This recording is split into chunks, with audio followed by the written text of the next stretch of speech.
LA River is looking like. We've seen all sorts of debris come down the LA River. We've seen furniture.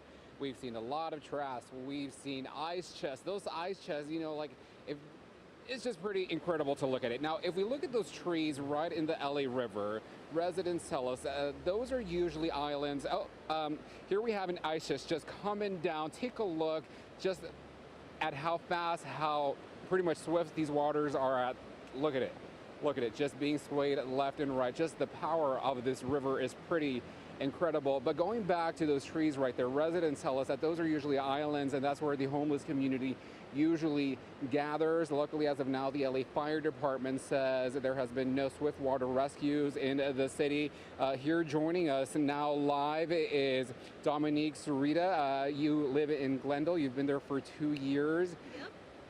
How do you feel what Mother Nature has done so quick, so fast out here? She is a force to be reckoned with. I have never seen this river swell up this fast. I know we had a really bad storm not too long ago, started this year, but compared to how fast this river has filled up with literally a day, it's insane. Like, you can literally see all the way up to there, the water's already reaching the tree line. Normally a person can be standing underneath that tree, the leaves not even touching the top of their head. It's amazing that the water's even reaching that high. Thank you so much. How do you feel, so many local, state, county, federal resources are coming into SoCal to help residents? How prepared are you at home? Honestly, with everybody trying to help each other out, the main thing is that I can honestly admit I'm not 100% prepared for the sheer amount of how bad this is.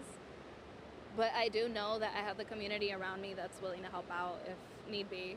I've already talked to a good amount of my neighbors. We've all been in contact with each other. We're like, there's a big storm coming. If you need anything, let us know. It's really up to the community and our nearby to help us in situations immediate like this. Dominique, thank you so much for your time. Stay safe out there and stay safe. Thank you. All right, you guys. And not only have we seen the water picked up, but just the strength, we can hear how loud those swift waters are. Take a look at this video. It's not just been trash that's been found in the LA River. I think we do have that video up from the Citizens app. It was at least one empty vehicle stuck in the LA River. This is in the Lincoln Heights area. We can see the fire department there on scene, as well as spectators just taking a look at what Mother Nature has done out here. We do know as well that the city of Los Angeles has opened multiple homeless shelters with over 400 units. These are emergency shelters, of course. Residents are urged to take care of each other. If you see any power lines on the ground, any trees that have toppled, or any street posts, you are definitely urged to call 311, and for any emergencies, call 911. For now, reporting live in Atwater Village, Eric Resendiz, ABC 7 Eyewitness News. All right, Eric, thank you. And now we want to talk to Anthony Marone, LA County Fire Chief. He's on the line with us. Thanks so much for joining us. We just saw a picture of a car, floating down the LA River in that strong current, but we understand there have been no swift water rescues. This is a positive thing. Well, for the LA County Fire Department, we have participated in 3 multi-agency swift water rescues in the LA River, and I think that the video of the car going down that storm channel just underscores that Chief, I'm really sorry to interrupt you right now. Our studio is shaking right now, so not only are we dealing with a tropical storm, but it appears we're now dealing with an earthquake.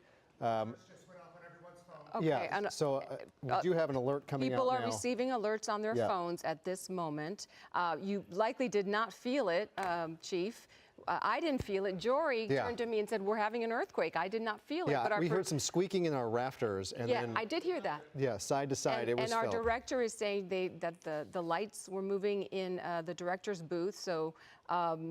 when it rains, it pours, literally here from Mother Nature. We don't want to cut you off, Chief, but just I don't know how this affects your plans, Chief. Does this at all? Do you need to go? No, I do not. Okay. I'm in East Los Angeles at our Department Operations Center. Okay. So you didn't feel anything? No, but then again, we're in a building that has earthquake isolation. Yes. Okay. Well, perfect. Smart, okay, so but we'll give you. let's we're try going and to share any information we can here. get on this earthquake. We'll bring it to our viewers. We're going to be collecting that. But in the meantime, Chief, please let's continue. Yeah, I was just stating that the video of the car going down the storm channel, that LA River video, just really underscores the importance for everyone in Los Angeles to stay out of floodwaters, the stormwater channels, the ocean, and always avoid moving water. Even when you're in a vehicle, do not try to cross an Arizona crossing. Yeah, it seems like go ahead. And sorry, you mentioned that even in a car, we just saw not that long ago, maybe 5-10 minutes ago on the 101 freeway, it was really flooding on near the shoulder, on the right shoulder, and people were still trying to get through the floodwaters. That you say to them, move away from that water, correct? Yes, and I say to them and to all of your viewers, stay home if possible, stay safe. We know that we're still maybe 4 to 5 hours out from the maximum potential of this tropical storm. So I'm thinking that things are going to get more dangerous, and we're going to get an increase in our call volume. Yeah, as the rains increase, the winds increase, and you talk about the homeless population around Los Angeles, the state of preparedness, the state of readiness, swiftwater rescue teams, what can you say you have on standby right now, and how long does preparation for an event like this take, Chief? Well, we actually started preparing for this at a command level on Thursday. We did start staffing some ground-based swiftwater rescue teams, our helicopter-based swiftwater rescue teams, our urban search and rescue teams. We brought in additional heavy equipment along with additional personnel at the neighborhood fire stations and additional command teams along with our camp crews. All right. Chief, we are just hearing, and stay on the line with us momentarily, we're juggling two things here. So we're just hearing that the quake we just felt was a magnitude 5.0 centered in Ventura County. I'm getting information from people who know me. They're texting me, did you feel that quake? Yeah. My sister, no damage in Studio City, but she says that she did feel it as a strong, slow roll. This is a significant earthquake, 5.0, not messing around, and out in Ojai, Ventura County, the closer you are, obviously, the more you're going to feel it, the more potential for danger. And you think about the situation we are in with everyone kind of hunkered down right now at home due to the tropical storm passing through, then to deal with a magnitude 5.0 earthquake. You have everyone confined inside of structures. Whether that puts an extra risk or whether that's actually safer. Chief, I don't know, maybe perhaps you can speak to this. You can weigh in. Yeah, in a situation where a 5.0 hits. Well, in Southern California, we are used to earthquakes. I think being at home, safer at home, is probably a good thing when an earthquake strikes because you're with your family and you're not going to be separated. But maybe this is a good time for all of your viewers to sign up for emergency information and alerts. They can go to alert.lacounty.gov and sign up for a free mass notification system for all of our residents.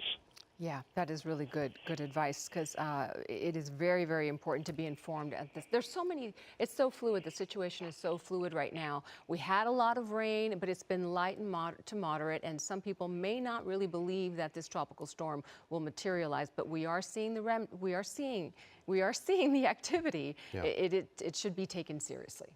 Oh, absolutely. And just, keeping in mind that the worst part of the storm has not impacted us here in Los Angeles. Okay. Well, Chief, thank you so much for taking the time as our focus kind of shifts. I mean, we can't shift away from the tropical storm because there is some imminent danger there, but now we're dealing with two natural events here as we have the tropical storm moving through and a 5.0 earthquake happening as the storm is headed this way. Yeah.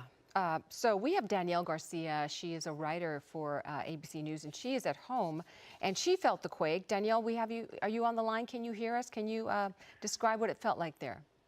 Hi, Giovanna. Hi, Jory. Yes, Hi. I'm in Simi Valley, and so with the storm, just getting ready to log into work and keeping an eye on flooding in my backyard, and all of a sudden got that alert on my phone. And that an earthquake was imminent, and it was almost, kind of disbelief because of what's already happening all over Southern California right now with all this rain and the tropical storm. But I had enough time to get under a doorway and just kind of brace myself under there. But the house really shook. It kind of shook side to side pretty strongly. And, I'm still a little shaken up right now, but, we're used to this. We get these from time to time. So We sure do, but our focus has been on this tropical storm, right? Everyone's been sort of looking to the sky, Exactly. and on alert for what might come, and then this quake just feels a little bit more, I don't know, jolting. That's a good word today. Yeah, but appropriate. yes, but so no damage, nothing fell off any shelves. Do you have No, pets? I don't think so. No, and I don't think so. I haven't really taken a big look around. Yeah, the chandelier's still swinging. I didn't hear anything fall or crash or break, so I don't think it was, that big that there's going to be any damage where I'm at. But you're yeah, closer. You're closer to the epicenter. Also, we should point out.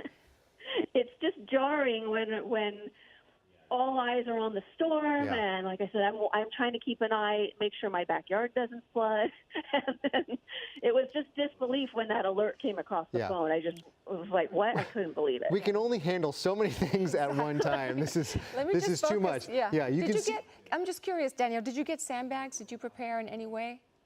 Or I don't have sandbags because I don't think I need it. Okay. Or it would help. Yeah. But I did some other preparation, just battening things down and making sure things wouldn't blow away in the backyard and things like that. But it's really it's not very windy at all. It's just we've been getting a lot of rain, heavy rain. Can we pull up the seismogram, the seismographs chart, just full screen? You can see this was felt as far east as Palm Springs. It registered pretty significantly. San Bernardino. No line in LA or Bakersfield, but San Luis Obispo up the coast, Death Valley felt it. This was a significant, we have the chart too we can take a look at. This was technically a moderate earthquake, a 5.0, and I don't know if that's now the official number or whether that will be adjusted one way or another.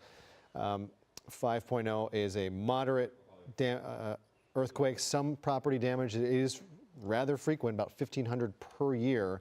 I think, is this U.S. or worldwide? That's a good question. We don't have the answer to that. Right, we'll get it. But it is relatively common. I do want to add that I'm hearing from Whittier, one of our producers in Whittier says she felt it there. In Playa Vista, they felt it as a rolling sort of quake.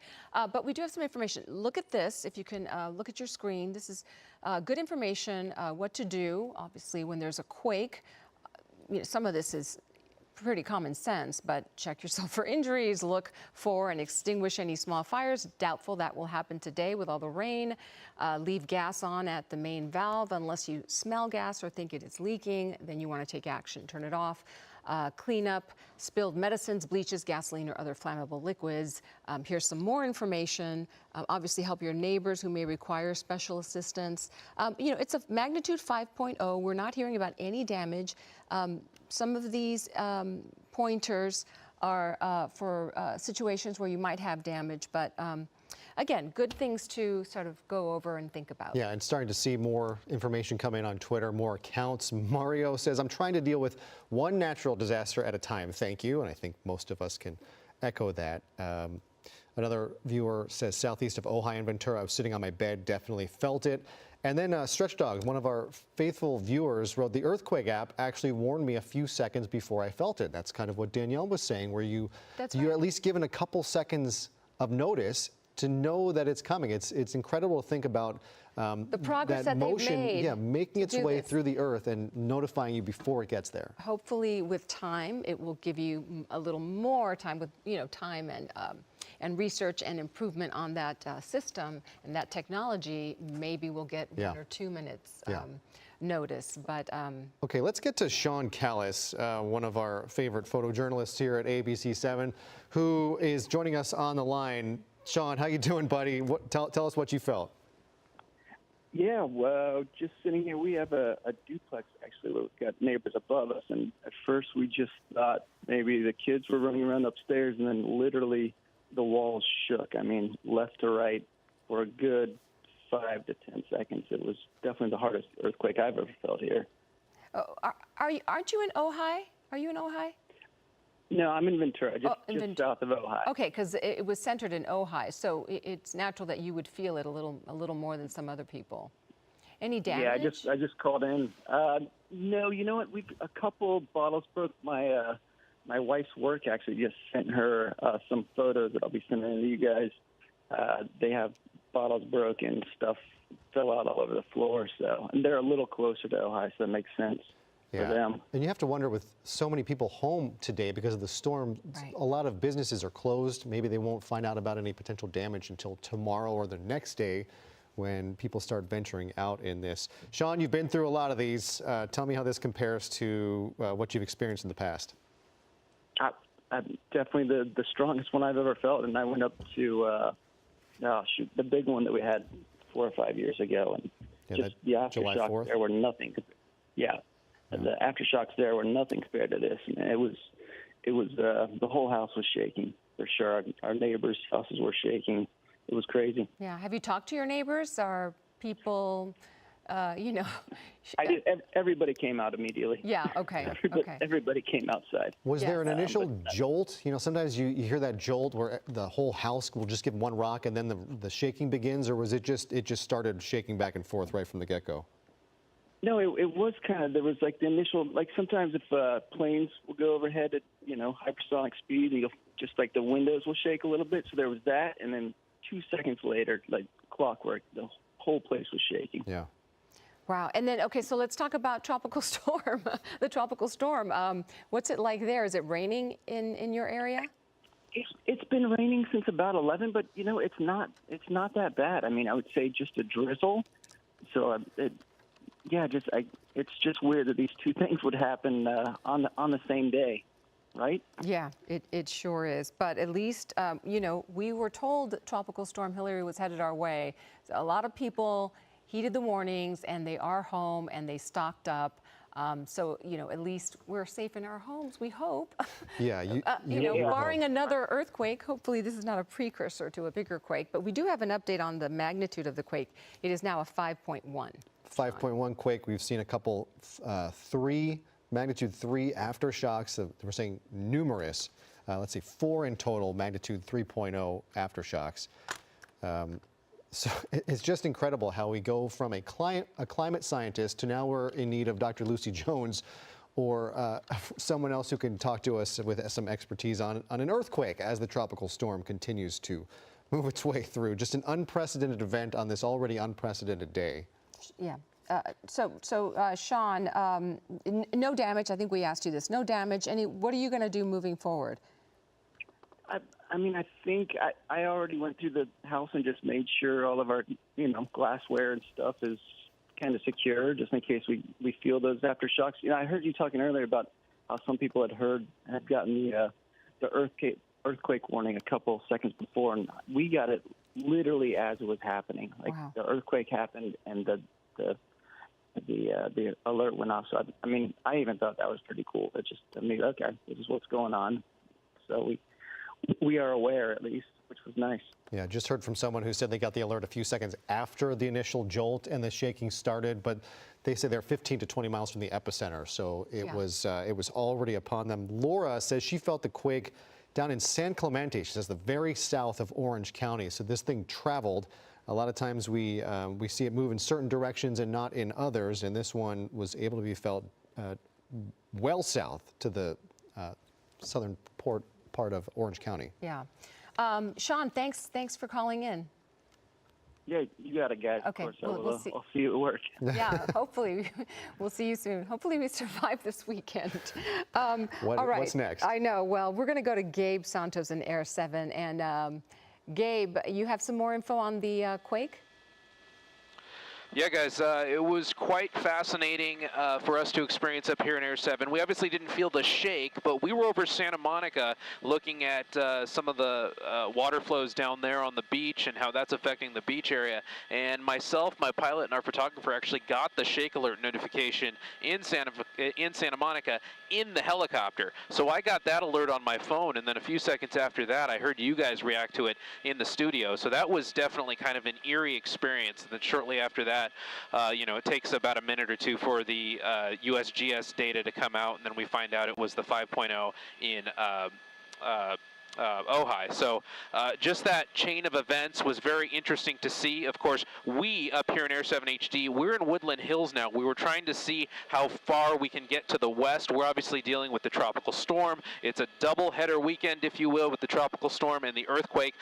We're going to see how much further west we can go. Unsure if we can get exactly to Ojai, excuse me. But we will make the effort. But if it becomes unsafe for us in Air 7 HD to continue further, then we're going to have to stop it right there and have maybe a ground crew check it out for us. But we will definitely get to the bottom of what the residents in Ojai felt. But it's apparent a lot of people in Los Angeles felt this earthquake today. What a interesting day for weather and geology. Yeah. Live in Air 7 HD, Gabe Santos, ABC 7 Eyewitness News. Giovanna and Jory. Gabe, thank as you. we have you, while we have you, let's just talk tropical storm, since we can have two major topics to get to here. How are things looking as you make your way west? And what is it, if you could just explain to our viewers, what is it that would prevent you from making it to Ojai? Is this a weather thing? Are you talking fuel? What are we looking at here?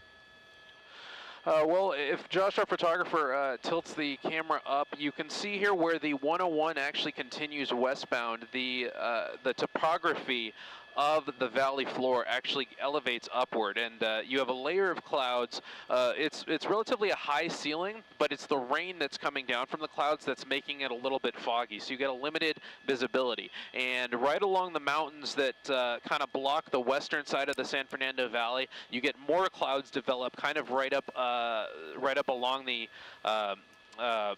mountaintops there, if you will. So just the combination of those two things kind of create a fog that we don't really want to play with. Maybe when the rain kind of lets up a little, then we'll be able to get up over top that and see how close we can get to the actual Ojai area. The other thing we have to worry about is the bands of rain and the wind coming from the south. We have to remember this tropical storm Hillary is not over yet, so that weather is moving in, and we're based at Van Nuys Airport, so we have to make sure that we can get back to Van Nuys Airport, when we need to refuel, which will be in about 30 to 45 minutes here. So just a combination of those two things we have to factor in to decide whether we can make it out to Ojai or come back, go again another time. Yeah. So how are things looking right now? Right now, we probably won't be able to make it all the way to Ojai. We're looking at the foggy conditions right now. We're kind of on the western boundary of as far as we want to take it in Air 7 HD. We're just past Woodland Hills along that 101 freeway. So we're kind of holding right here, seeing what the weather does a little bit further west of here. And then, like I said, keeping an eye on the rain that's behind us, seeing what that kind of does. Okay. All right, Gabe. When we spoke with Sean Callis, he said that his wife, the business that she works for, had some damage. So there likely is some damage, at least, things falling off the shelves. So that, we will, that's a good point, Gabe. We will definitely send some crews there and try to assess the damage there. I have some information that we're getting from Lucy Jones. Reported that this quake event was preceded by foreshocks that actually began Saturday morning. Yeah. We didn't feel those. No, well, she said the largest of those was a 2.5 magnitude Saturday morning. So generally wouldn't be felt, but they get registered. Yes. And so if nothing happened today, they would just be small quakes. But now the fact that we have had a moderate earthquake here, a 5.1 hitting Ojai, then those can be attributed by these foreshocks. Those foreshocks can now technically be called foreshocks as we have a major And our event. newsroom is getting calls, I think you mentioned this earlier, from as far as San Bernardino, Menifee, Santa Clarita, West Covina, South LA. I'm seeing tweets from people. Laura Glynn from San Clemente, I know she's watching. Thanks for letting us know that you felt it there. And I believe we have someone on the phone. Is that correct? Is our interview ready? Okay. Yes. Oh, hi. I'm sorry. They didn't give us your name. Could you please introduce yourself? I'm Charlie. Hey, Charlie. Hi, Charlie. Where are you from? We live in Oxnard. We've been in Ventura County for 40 plus years. Okay, so tell us what you felt this morning with the quake. Well, we were just sitting there on the couch, my wife and I, and we were watching the news for the remnants of the hurricane, and it hit pretty hard. And I have a app on my phone that alerts on earthquakes, and just almost immediately when we felt the quake, the app went off. And it was a really good jolt. We're on the 3rd floor, and it moved around pretty good. Wow. Any damage to your home? No. Actually, I was kind of surprised. My wife has a bunch of wine glasses and little knickknacks, and they moved around a bit, but nothing, fortunately, fell over. I mean, it's not a big deal for that. But yeah, it moved pretty good. So it's been an interesting day. Right, to say the least. Again, we were all worried about Tropical Storm Hillary making its way into Southern California, and now we have this quake that in and of itself is something to be worried about. You mentioned the app. What was your reaction to that? Isn't that great that, you know, the technology is improving to the point? Ojai is only like 20 miles from where we are. Like I said, the earthquake started just before it went off on my app. So I imagine if you're further away, you're going to get alerted a little sooner. But yeah, it was a nice little thing. But initially on the app it said 6.0, but you know, those things change, you know, once they... Right. Charlie, would you mind describing the kind of shaking that you felt? And I know, having lived through quite a few, they all feel different. How did this one feel where you live? It was more of just kind of a first initial jolt, and then kind of back and forth, rolling a little bit back and forth. It lasted, I guess I'm going to guesstimate, maybe 15, 20 seconds max. And then shortly after that, I would say probably about 4 or 5 minutes later, maybe, we had a little bit of an aftershock, which, yeah, it wasn't much, but you knew it was there. Yeah. So I don't know what's next. I mean, we've had all this other, or we got locusts coming. Yeah. A meteor strike. What could be next here? Biblical proportions. Let's not even say that. Okay. But did you prepare for the storm? Did you take steps? Yeah, we have go bags, and you know, we're all set for that. We had, you know, we didn't have to do a whole lot. I mean, we're usually pretty prepared for stuff. We got plenty of food, water, and I went this morning to Costco, filled up my wife's car just in case. But you know, we're just, you got to be ready. How are the lines there at Costco this morning?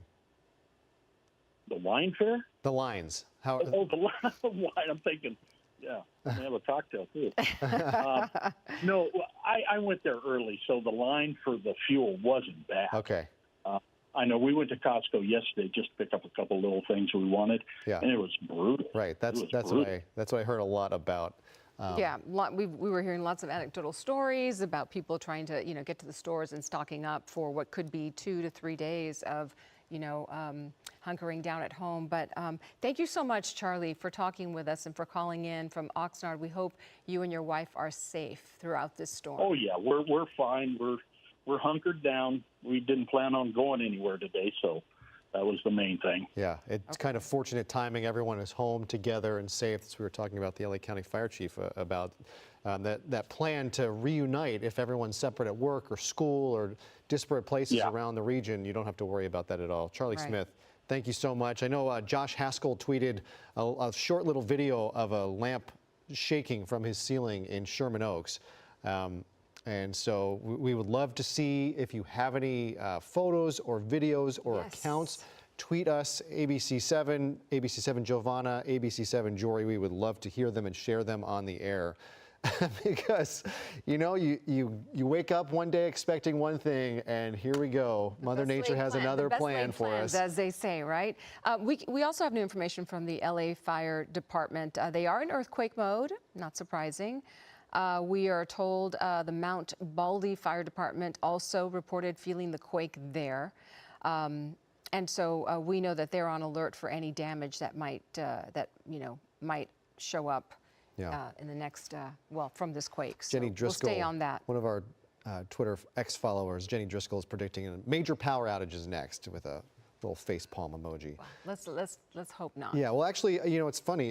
Jay Glazer, who does Fox football broadcast and is on HBO, said his power is out in LA and felt the earthquake where he is as well. So at least some homes appear to be without power. That was from the storm that is making its way through, still making its way through, and now an earthquake on top of it. Yeah, that's why you stock up on candles and matches and That's it. and batteries, but hopefully they're okay. But we lost power a couple months ago. We have too. And realized that we were not prepared. We have a 3-year-old at home who loves to be occupied with something, and when it's dark out, once the sun goes down, it's dark, you can't read, so we had to, there was no TV. You can't do the anything. Devices are gone, your Wi-Fi is down, and so we stocked up, we got a generator, we've picked up flashlights, made sure we had batteries, and... Look at you. Right, well... Do a story on everything you did. All it takes is going through it and not being prepared to wake you up, and unfortunately, a lot of people in major situations realize this too late,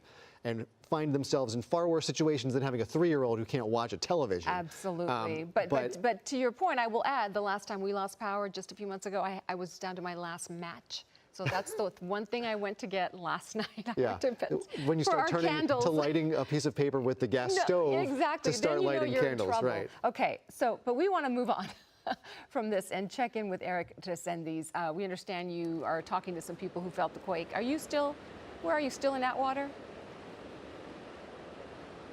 Hey, Giovanna, Hi. Randy, yeah, we're still at Atwater Village, right next to the LA River by Los Feliz Boulevard. Me and my colleague, we didn't feel the earthquake, but one resident that lives in Silver Lake, he, come on over, Chris.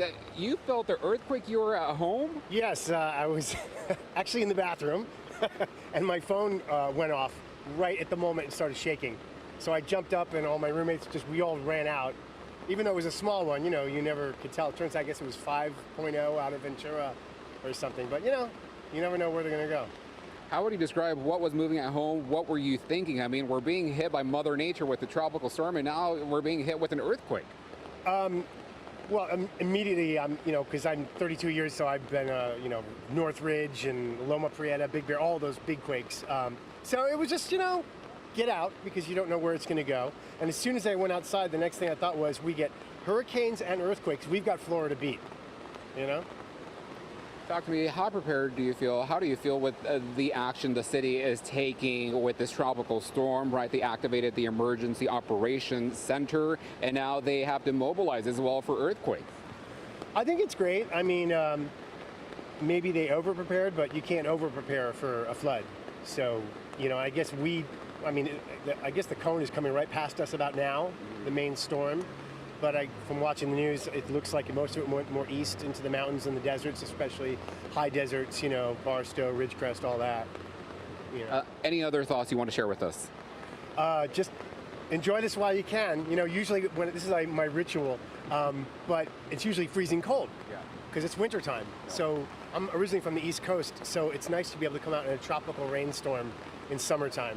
So enjoy it, everybody. Well, thank you so much for your time, sir. Stay safe out there, stay dry, and duck and cover now with those earthquakes. For now, thank you, sir. All right, you guys, that's the latest from out here in Atwater Village. Reporting live, Eric Resendiz, ABC 7 Eyewitness News. Eric, it takes a brave man to admit he was in the bathroom when the earthquake struck. He didn't have to tell everyone in Los Angeles on live television, but he went ahead and did it anyway. Yeah.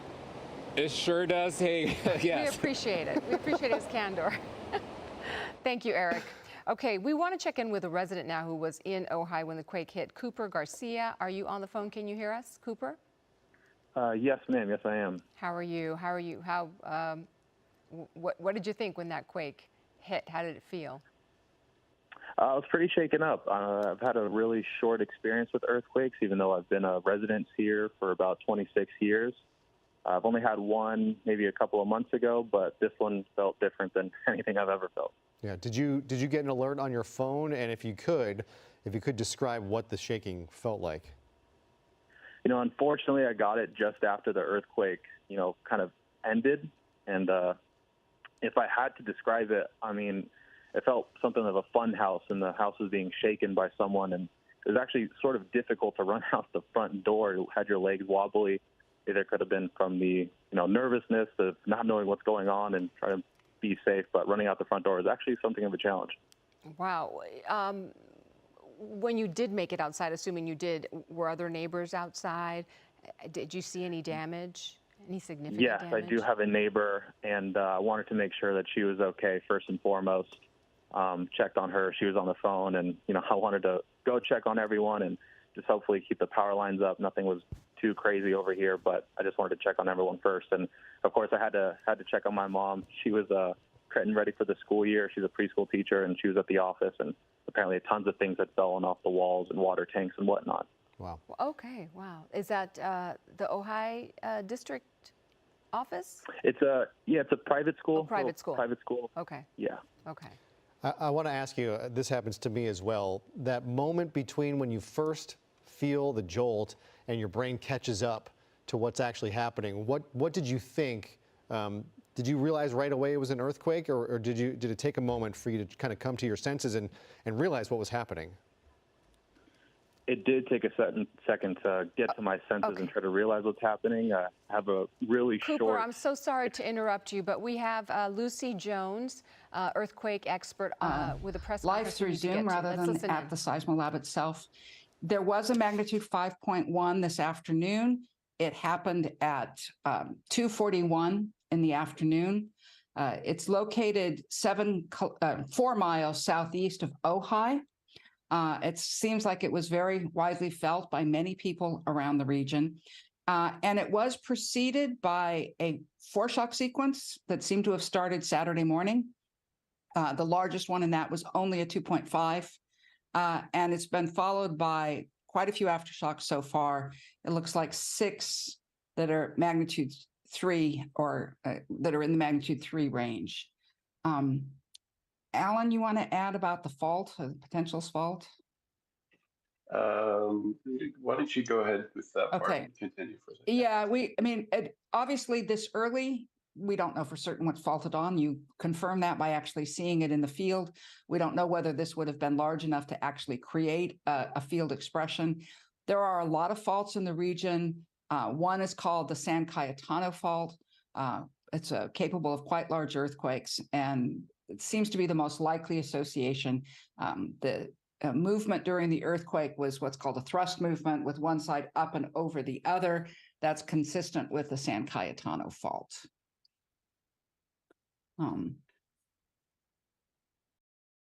The other thing I would just add is we were really happy all systems were running as they should be, despite the rains and whatnot. So we had a very positive outcome, I'd say, just the way that the network is running.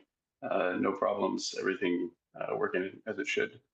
And there was a shake alert warning that went out, right, Alan? Yeah, in fact, I received that, the shake alert on my phone. So yes, I definitely heard it and then felt it a few seconds afterwards. So I got the warning ahead of time.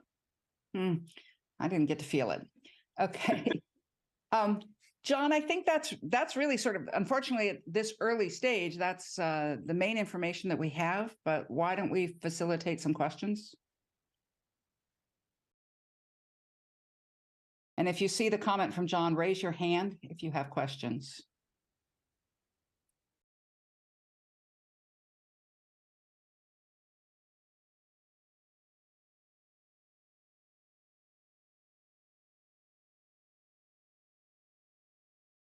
Oh, you've got what we've got at this point, or you want to just come back in an hour, or? Lucy, can you explain the conditions that we're experiencing with the tropical storm and its relationship to what's happening underground? Okay, there is no particular relationship between the weather and what's happening underground. Remember, people always try to make patterns. Usually they call it hot weather because that's what we had for the Whittier Narrows earthquake. But there's really no way that what's going on in the storm would be affecting the rate of earthquakes. It's, of course, we notice the patterns when they occur together. And I think actually the biggest impact would be what it might be doing to the network operation. But it sounds like we aren't having outages from the storm at all, Alan? No, and in fact, the fact that, shake alerts working, people were getting alerts ahead of time. Like I said, I received an alert. I think it shows that everything's working just as it should be. So, John, we have a question from KCBS. Can you unmute them, or yeah? Dr. Jones? Hi, Yes. it's Pat Harvey and Juan Fernandez Hello there. here. So glad that you're here with us today and giving us this important information. Is there a way that you can remind us of the probability? Because we've been getting a lot of people asking questions about, okay, does this mean that there are going to be bigger earthquakes or not? Or have we seen the largest? You've said this before, so if you can give us a reminder. That's a great point. Yes, as we always say, if we could tell you that whether or not there was a bigger one coming, we'd all be a lot richer than we are. There is nothing about an earthquake that tells us it has to be a foreshock. And the fact that we were having these little ones and twos over the last day didn't really tell us anything about this. But every earthquake has about a 5% chance of being followed by something larger. And so that would apply in this situation as well. So a 1 in 20 chance that this is not the largest one. So a 95% chance that it is, right? But we should be aware that it's possible. And if you get larger than a 5.1, then we're starting to get to earthquakes that are have some pretty serious consequences. Dr. Jones, I saw your tweet earlier. You were saying that we may have seen a foreshock of a 2.5 yesterday. So looking back now, can you sort of make a connection between what we've experienced just a few minutes ago to Saturday? Well, yes. So between, I'm looking at the Caltech catalog right now, starting the earliest one, there was a 2.1 that happened at 3:30 in the morning, Saturday morning. And between then and the 5, there were over a dozen earthquakes. The 2.5 happened last night. So yes, and we say there's a connection because they're essentially in the same place, right? That's pretty much the definition of it.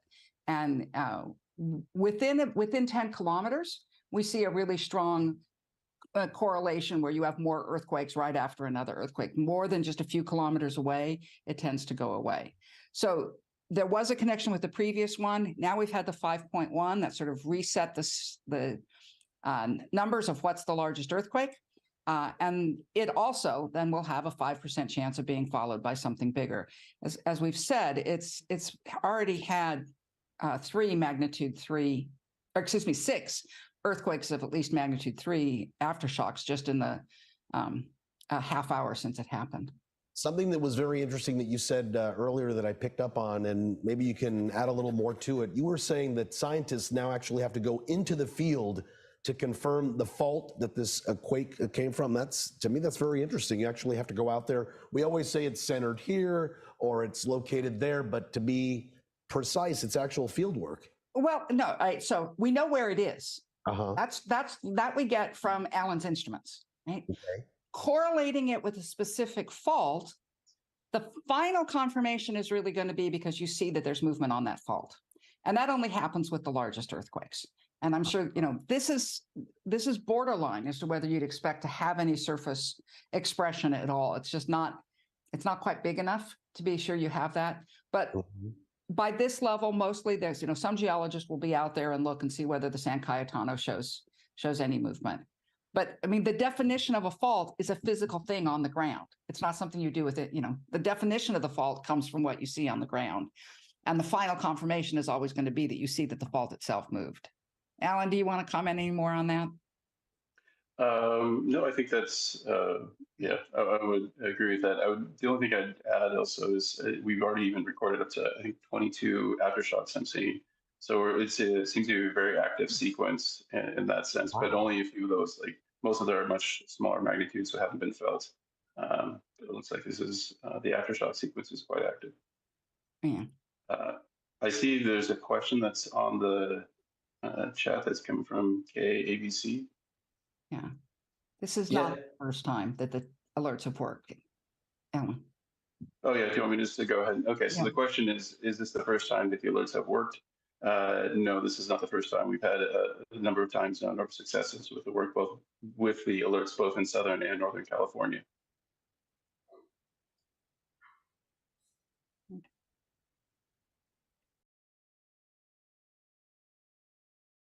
Dr. Jones, can you still hear us, KCBS? Now I'm hearing you, yes. What I find very fascinating, Dr. Jones and Pat, is that it seems like with every earthquake we have, at least for us non-scientists, we learn a little bit more of how things work. Is that the same with you? I'd say a big enough earthquake. Every earthquake has something to teach us. The smaller ones we see so often, you start running out of new things to learn. This location is interesting. I did do a quick search through the catalog, and this is the first time we've had a magnitude 5 since 1932 in exactly this location. And it's even within the Ventura Basin, it's just not that common. In 1941, there was a magnitude 5.5 just a little bit west of here. And some of the Northridge aftershocks were just a bit east of here. This is sort of an extension of the same fault that produced the Northridge earthquake. And that's really it in the last 90 years within this region. So that part's interesting. It's a place where we see lots of faults. If you look at any of the earthquake hazard maps, there will always be a big red blob over the Ventura Basin because there's so many faults that we can see at the surface, and we can see that they've been moving pretty rapidly. And when we use GPS, we can also see that that basin is closing relatively rapidly. So all the hazard maps have a pretty high hazard for the region. But this is the first time that we've had a 5, right here, 1941, we have a 5.5 that was a little bit farther west.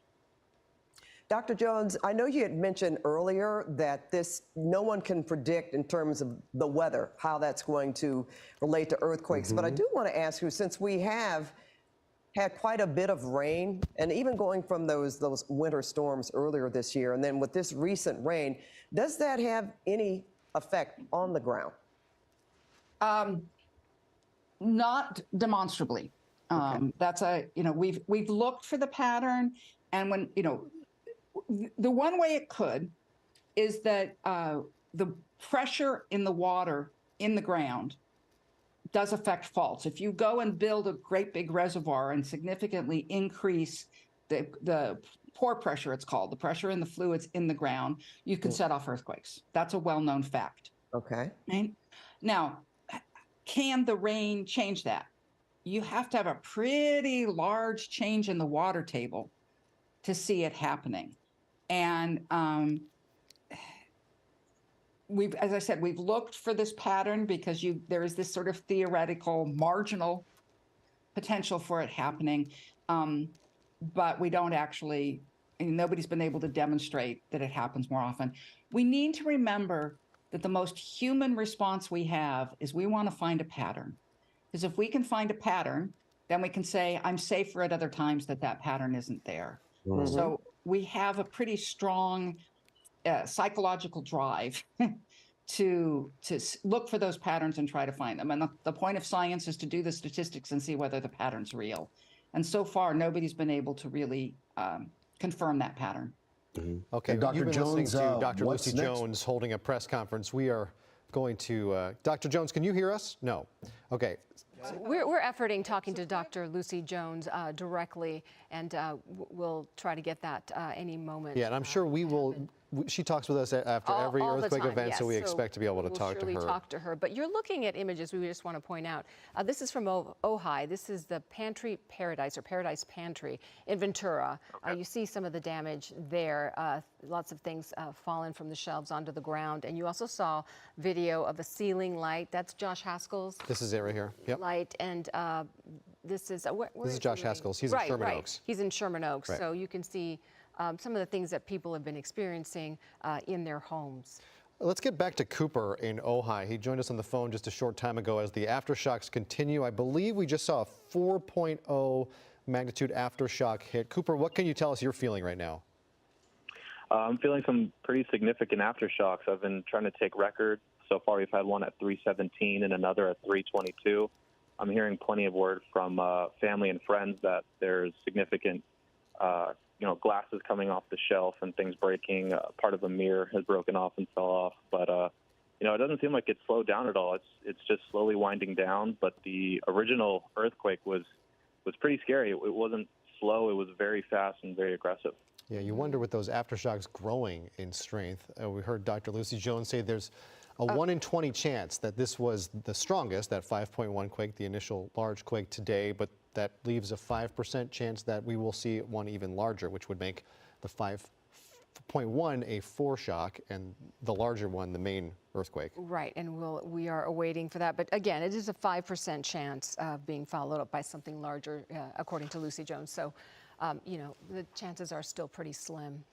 Cooper, anything else you can tell us? Those aftershocks are assuming were, I mean, obviously, not as jarring to you? They weren't as jarring, no, but as I'm listening more to the specialists that you have on, I understand that Ojai is filled with reservoirs as well. So I think, unfortunately, we might be living in a poor spot for earthquake safety. And the original thing with this rain is the only thing we were worried about is flash floods and mudslides. So It threw us for a whole other loop for an earthquake today. Right. No, you're right. So that says 6 aftershocks. That was what Dr. Lucy Jones says. We just heard from Cooper that there are at least 2 more, I think, that can add to this. So that's 8 aftershocks. At least that 4.0 was downgraded to a 3.8, that aftershock. So now a 3.8 aftershock. Yeah, and Cooper, have you heard from anyone else in your neighborhood about damage? Nothing but, wine glasses falling over, mirrors breaking, and nothing, just books flying off the shelf and pictures, thankfully. Okay, and what's the rain right now in Ojai?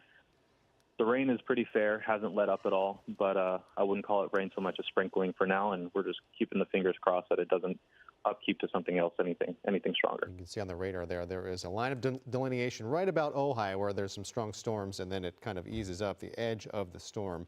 As Tropical Storm Hilary makes its way through, we are dealing with that, an unprecedented event here in Southern California, and an earthquake, a 5.1 magnitude earthquake hitting Southern California. Just a crazy day of what we thought was going to be already pretty wild. Yes, and we will continue to follow all of these developments. And as we approach 3:30 p.m., for those of you watching on TV, we're going to hand things over to ABC News for World News Tonight. They're covering this quake and the latest on Tropical Storm Hilary. If you stay with us on our 24/7 live stream, we will continue to track Hilary. And you can watch live on our website, abc7.com, on your phone, on your connected TV, anywhere you stream ABC7 Los Angeles. We will be back with complete coverage on air on Eyewitness News at 4. For now, on air, stay tuned for World News Tonight.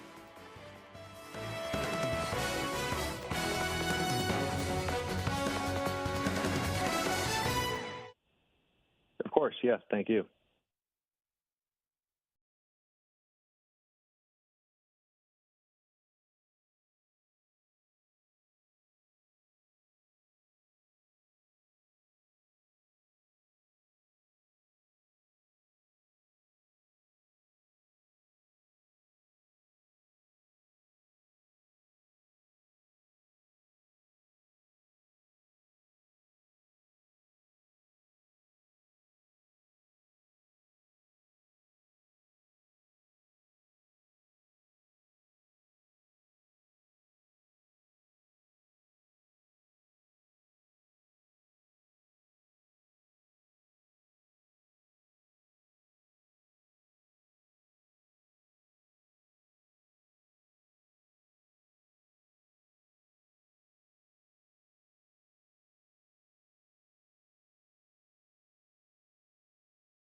is Eyewitness News with live breaking news. We are following two major breaking news stories right now. First, Tropical Storm Hillary is here. A flash flood warning has been issued for much of Southern California, and we're already seeing its impact. You're being asked to stay indoors as the storm moves through, and we're standing by right now as LA Mayor Karen Bass is being joined by the governor, expected to give an update to the storm's response any minute now.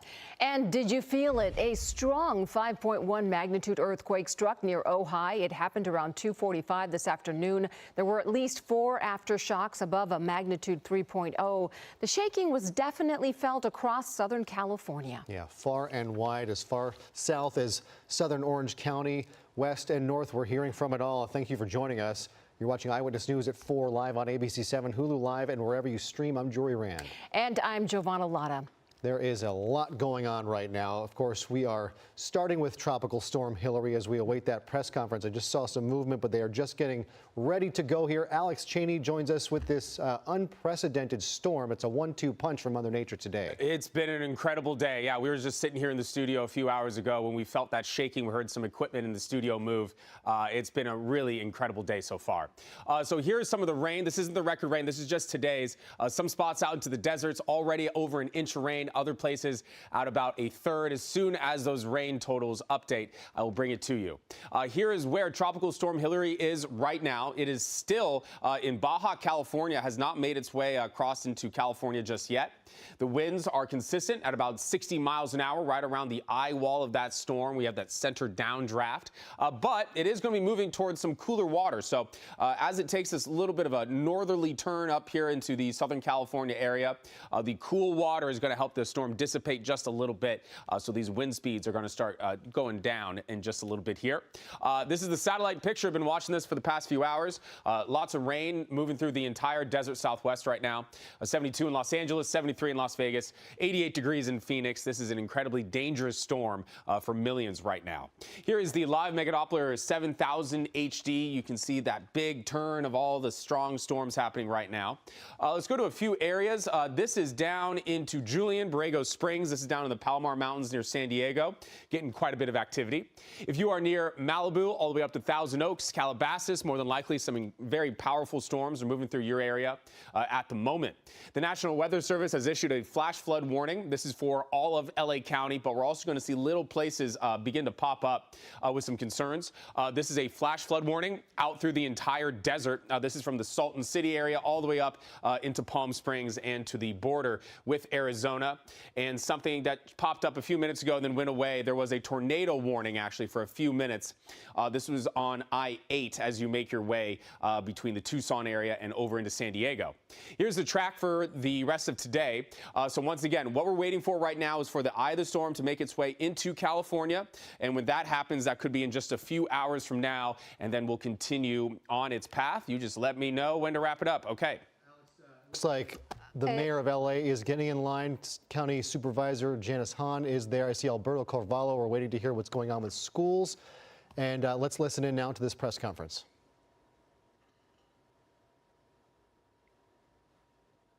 Chief Kristen Crowley of the LAFD. Following that, we'll hear from Chairwoman of the Los Angeles County Board of Supervisors, Janice Hahn.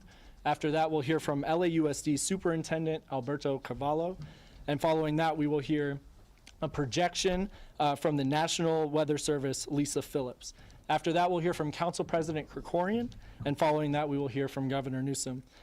Following that, we will hear Spanish remarks from firefighter David Ortiz of LAFD, providing an update on behalf of the incident commander. And following that, we will hear from the superintendent, providing remarks in Spanish on behalf of LAUSD as well. And with that, I'll hand it over to Mayor Bass. Good afternoon. Thank you again for being here for now 2 major incidents in our region. I want to start by thanking our first responders, Chief Crowley, Chief Moore, and all of the Angelinos who have stepped up for this storm, have inspired so many around the region, around the state, and around the country. Since we spoke this morning, I have spoken to Vice President Harris, who offered her support, and also, as you can see here with us today, as the governor of our great state. He's also standing by to provide assistance as needed. Joining us today as well is the chair of the County Board of Supervisors, Janice Hahn. I want to thank our partners for locking arms with us as we lead this response. Over the past few days, the city family has been working around the clock to prepare for the storm that we are just beginning to see hit Los Angeles. But some disasters we don't have the luxury to respond to in advance. But no matter what, we will be ready. Our message today remains the same: stay safe, stay informed, and stay home. The worst of the rains is potentially left to come. We will continue with our mission, and our primary mission, of course, is to protect the lives of Angelenos and their property. Second, we need to keep our city workers safe. Third, we must ensure that city services are operating as best as possible given the circumstances. The city has opened the most emergency temporary shelters for unhoused Angelenos experiencing homelessness to provide relief from extreme weather since at least 2020, and we will continue to address these issues. Right now, it is critical that Angelenos stay safe and stay home unless directed otherwise by safety officials. Avoid unnecessary travel. In the event of life-threatening emergency, Angelenos should call 911. For impacts like roadway flooding, tree limbs blocking roads, or mudslides, Angelenos should request service online or by calling 311. And I know Chief Crowley will be providing an update on that and much more in terms of the status of our efforts.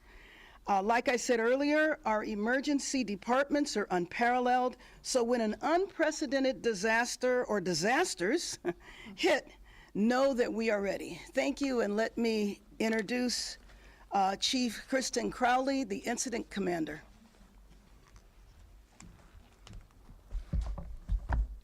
Well, good afternoon, everyone. My name is Kristen Crowley, the Fire Chief from the Los Angeles City Fire Department, and I'll be providing you a brief.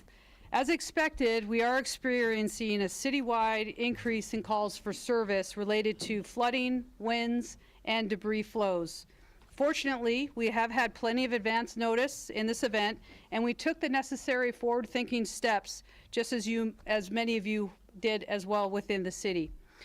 Our LA City Emergency Operations Center remains activated at a level 2 response, which means that all city departments have representatives working towards this mission around the clock in an all-city approach utilizing city departments to ensure public safety. We currently have nearly 100 personnel staffing these critical positions. In addition to all city agencies, we have representations from LAUSD, LAWA, Port of LA, and the National Weather Service here to help us make critical decisions.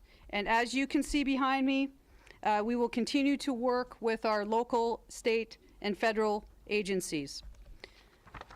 The teams we have here that are pre-deployed have been working throughout the day and the night to mitigate a variety of storm-related incidences in many parts of the city. And this augmented staffing will remain in place for as long as necessary. Fortunately, we have had no reports of any injuries or significant damage at this time. So here's a quick rundown of the significant LAFD storm-related emergency incidences. Earlier this morning, 2 cars were located in the flood control channel near Lincoln Heights. Our swift water rescue teams and urban search and rescue teams worked to search the vehicles and the surrounding area. No victims were found in the vehicles or any immediate area. However, during the search, one of our LAFD helicopters did spot one person in the water further down the river, outside of the city limits. Our partners from the LA County Fire Department performed a rescue on this particular individual, and our teams worked to ensure and remove that the car was removed from the wash.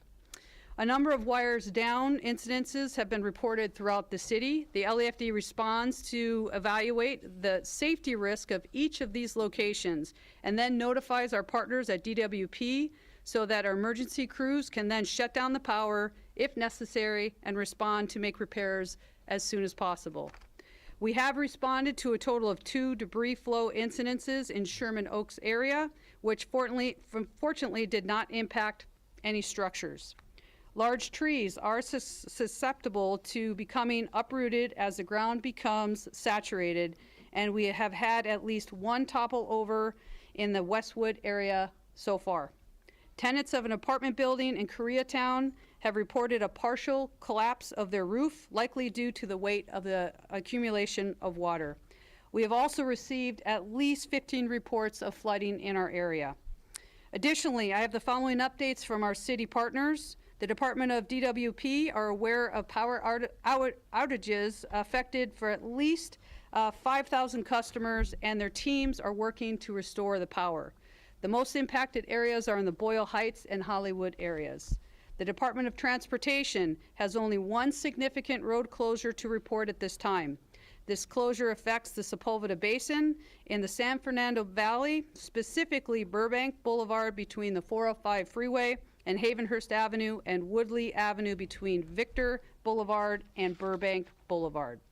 The Department of Rec and Parks currently has 8 facilities operating as temporary shelters for our city's unhoused. All city parks and pools will remain closed until further notice.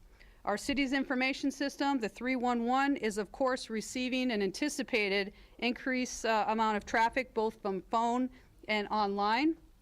There have been 170 requests for service so far today.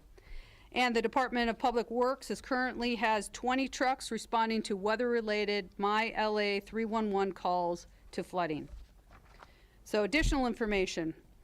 To the local media, officials' emergency public information can be found on our city's @Unified LA account, social media updates for emergency public information throughout the duration of this storm event. A list of fire stations with sandbags and sand is being updated on a regular basis at lafd.org/news. These supplies will be replenished on an ongoing basis, so far heading into one of these locations, so make sure you check online prior to going, because it is a moving target in regard to the amount of sand and sandbags that we can supply. As many of you are aware, in addition to our storm, we have experienced an earthquake at 2:41 p.m. centered in the city of Ojai in the Ventura County. Our fire department did initiate our earthquake mode, which prompts all of our fire station resources to conduct a survey by land, air, and sea, in which they will look at their individual districts to identify any potential threats or infrastructure issues. As of now, we have received no reports of any significant damage. So thank you to Mayor Bass for her leadership, and thank you to all of the city departments. We're working very, very hard to ensure that we provide our services to the city. Thank you to the elected officials, as well as our state and county partners, for their collaboration, support, and to make sure that we continue to ensure the services to our local area in Los Angeles. And as the storm approaches this evening, we continue to encourage you to stay informed, stay home, and also stay safe. Now I'll turn it over to the chair of LA County Board of Supervisors, Supervisor Janice Hahn. Thank you, Chief, and thank you, Mayor Bass. I am Los Angeles County Supervisor Janice Hahn. I'm currently the chair of the LA County Board of Supervisors.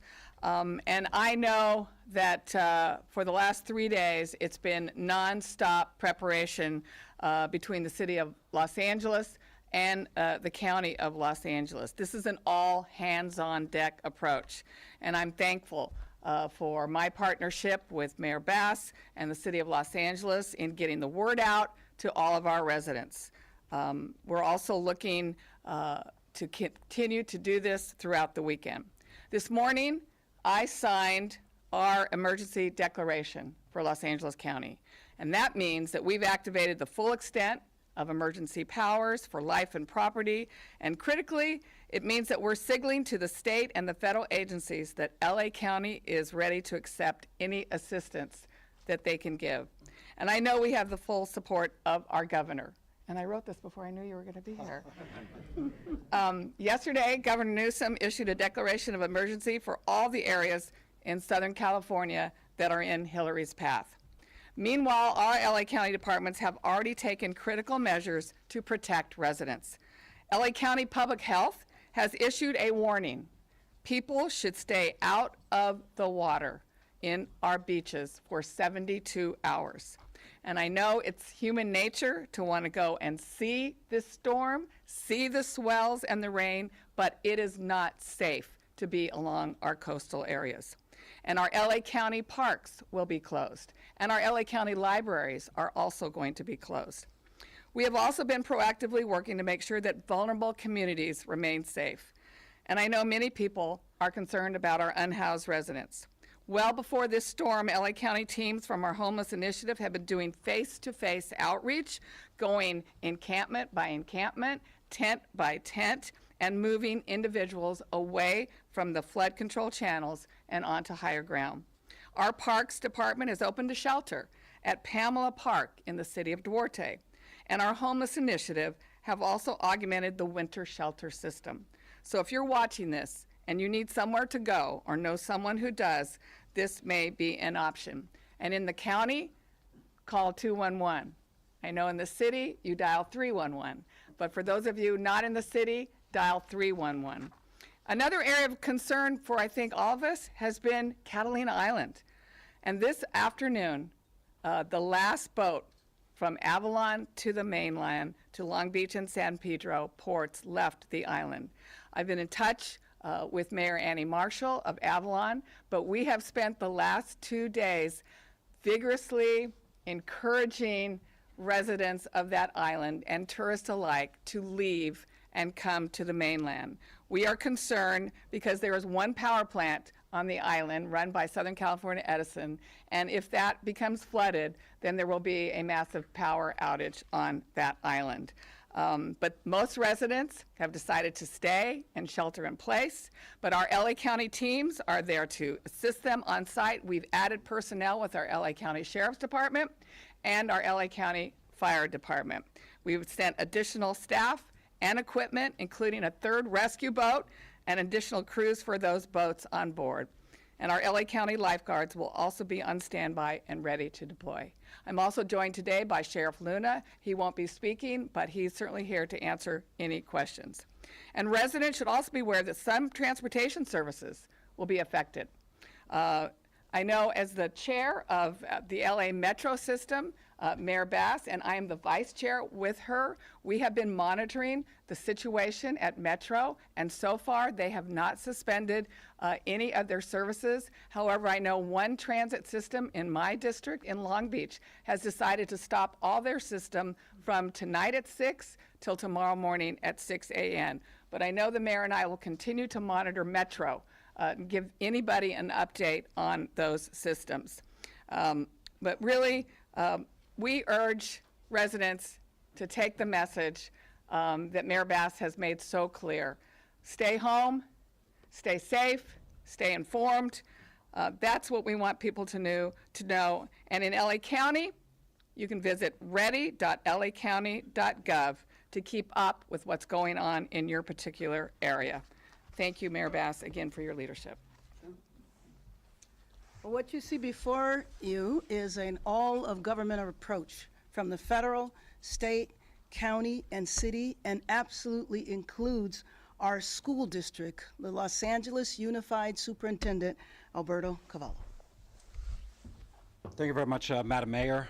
To the leadership represented here today and to the workforce members and the parents of children who anxiously are awaiting a decision regarding schools tomorrow, we are about to announce so.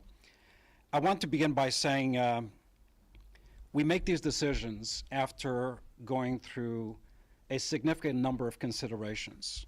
It is not an easy decision to make. We know the impact that closing of schools brings to our community. However, let's consider this.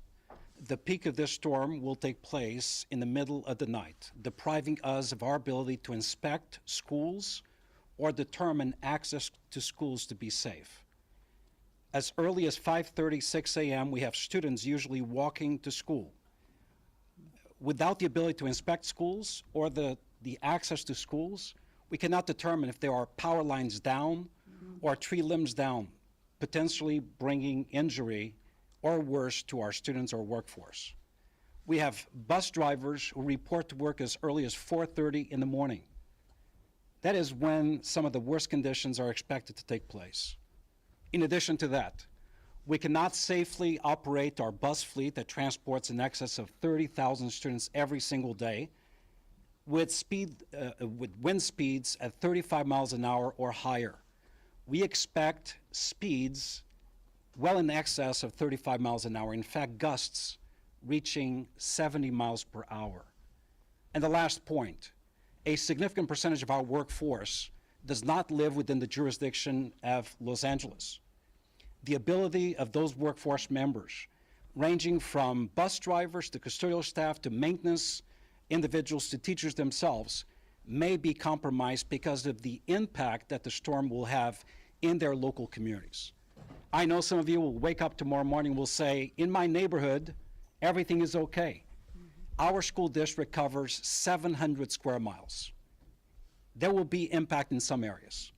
We cannot inspect those areas, those schools, or access to the schools. So the prudent thing to do to avoid harm, injury to any one child or workforce member of LAUSD is to call off schools for tomorrow.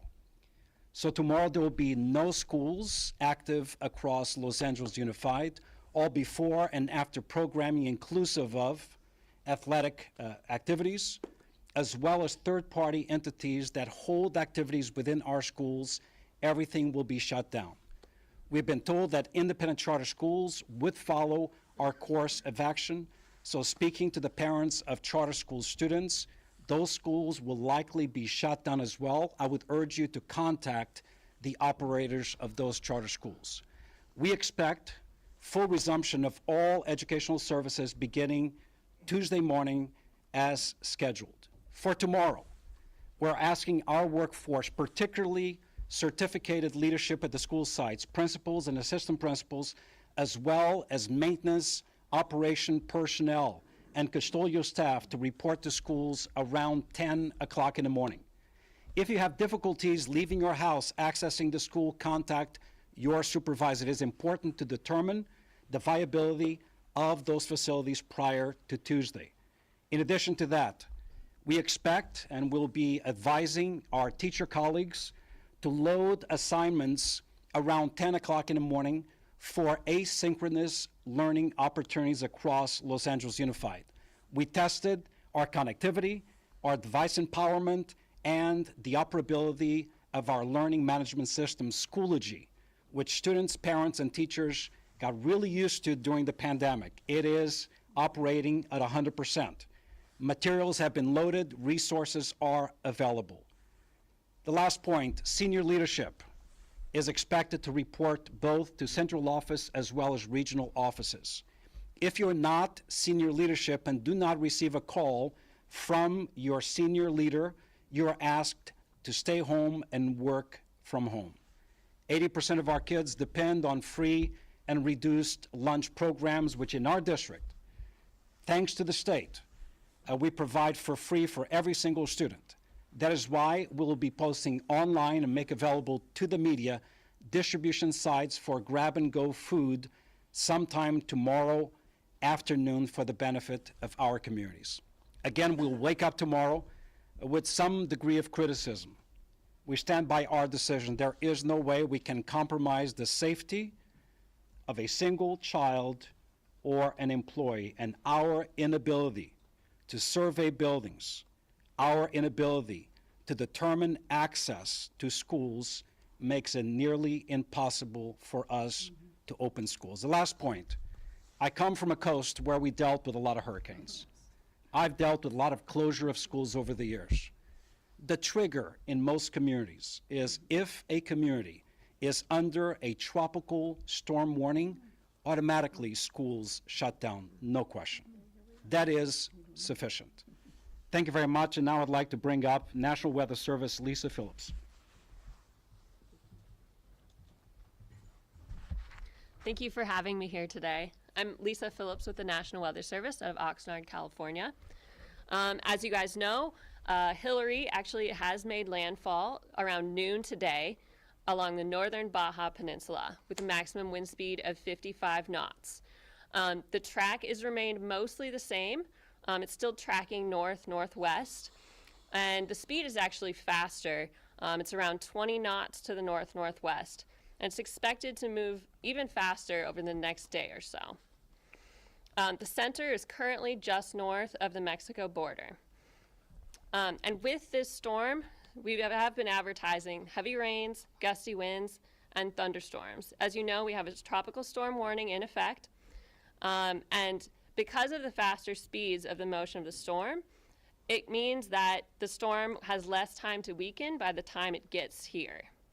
It also means that the peak of the rainfall could be earlier.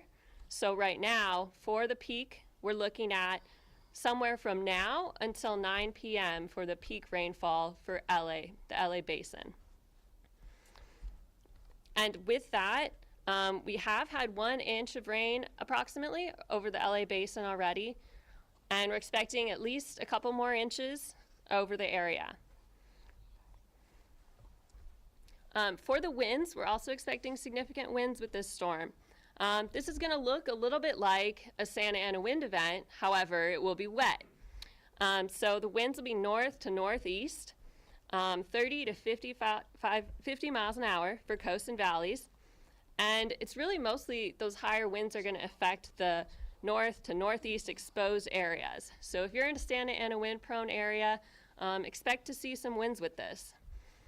We're expecting stronger winds in the mountains with wind speeds from 50 to 60 miles per hour or higher. We can also see thunderstorms with this storm system, expecting thunderstorms embedded in the rain bands. And with any storm that forms, you can see locally heavy downpours and local erratic gusty winds. And those gusty winds could be from 30 to 50 miles an hour and possibly could be damaging in some locations. So we still have that tropical storm warning in effect. We have a flash flood warning in effect for LA County, and that's to 7:45 p.m. tonight. And then we also have our flood watch is ongoing, and that goes until 10 a.m. on Monday. And looking into tonight for the forecast, we're expecting showers going into tonight and then into Monday, tapering off into the afternoon. That's all I have. Thank you so much. President of the Los Angeles City Council, Paul Krikorian, and let me acknowledge the Chief of the Los Angeles Police Department, Michael Moore. Thank you very much, Mayor. Once again today, Los Angeles has been tested. And once again today, so far, Los Angeles is passing that test with flying colors. We're used to responding to emergencies here, and in this emergency, our response has been effective and seamless, thanks in large measure to the extraordinary men and women of the Los Angeles Fire Department, the Los Angeles Police Department, and our Emergency Management Department. And on behalf of everyone in Los Angeles, I want to thank each and every one of them for keeping us safe throughout this emergency. But it's important to remember, too, that our other city departments are first responders when we have emergencies. And whether it's the men and women of the Department of Water and Power, or the Department of Transportation, or the various bureaus of our Department of Public Works, or our Recreation and Parks Department, throughout this city, right now as we speak, there are public employees out putting themselves at risk in order to ensure that the rest of us can stay safe. And again, we're grateful to each and every one of them for putting their lives on hold right now to keep the rest of us safe. I've been in contact this morning with all of the members of the City Council. Every one of them is monitoring the condition in their district, reaching out to neighborhoods and organizations in their district to ensure that if there are localized issues, we have the resources available to respond to them. And I'm pleased to say that so far the reports that I've gotten back from all of the members is that things are holding up well so far. But as we just heard, that could change. And so to everyone at home who's watching this, please remember that as all of your city employees are putting themselves at risk to keep us safe, you need to do your part too. If you don't need to be on the road, please don't be on the road.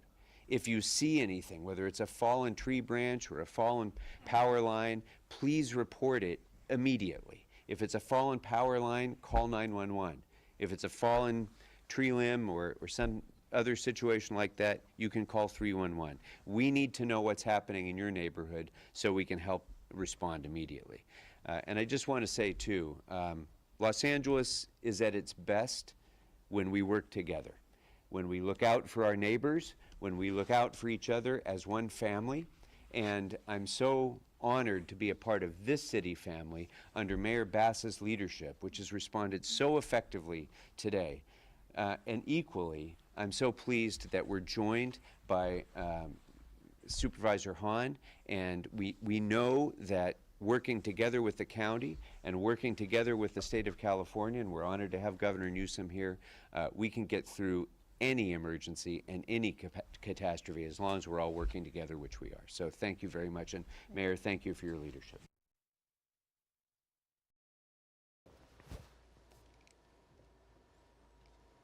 Okay, it looks like we lost our connection, but you were listening to city and state leaders telling us, actually, let's go back. I think we have them back.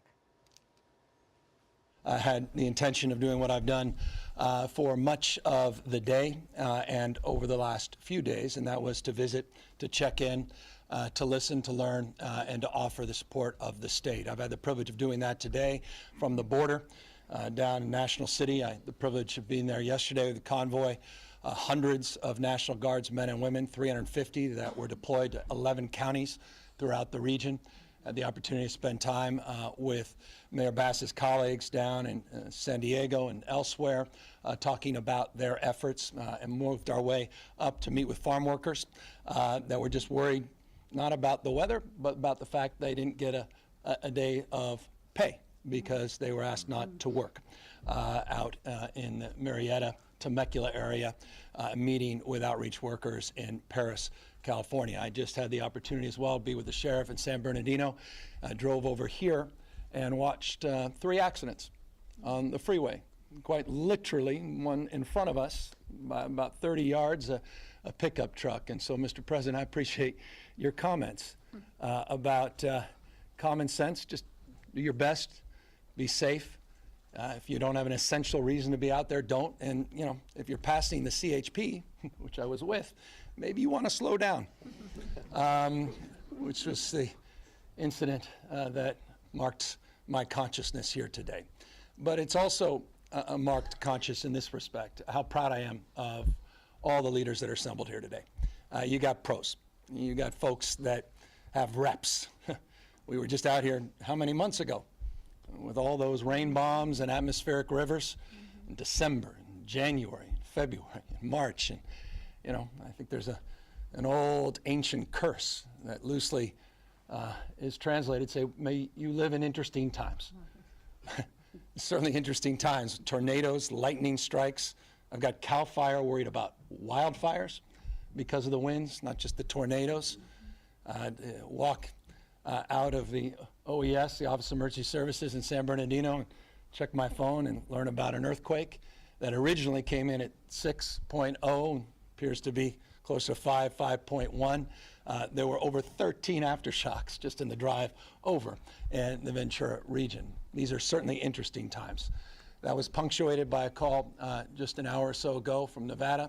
The president, unsurprisingly, checking in, comparing and contrasting the work we're doing here and the support. I want you to know how grateful the president is, and I am, for this local support you're providing the people of Hawaii and Maui, and the 100+ personnel that we've sent over to Maui as well, complementing this extraordinary mutual aid system that is just best in class, does not exist at this scale anywhere else in the country. And I would argue around the globe, and I don't say that lightly because people travel around the world to learn about this system of mutual aid. 7,500 people the state has pre-deployed. 3,904 CHP, over 2,000 Caltrans officials. We just brought down last few hours some of our engineers from Northern California, Southern California, that will do inspections around bridges so that we can more quickly open up and recover. None of us, including the superintendent and the comments he made, are naive about the nature of where we may be this time tomorrow. this is not a permanent state. And so people are going to look forward to getting back, and we have to make sure they get back, but they're safe. And so enormous amount of work that needs to be done in that respect as well. Final point.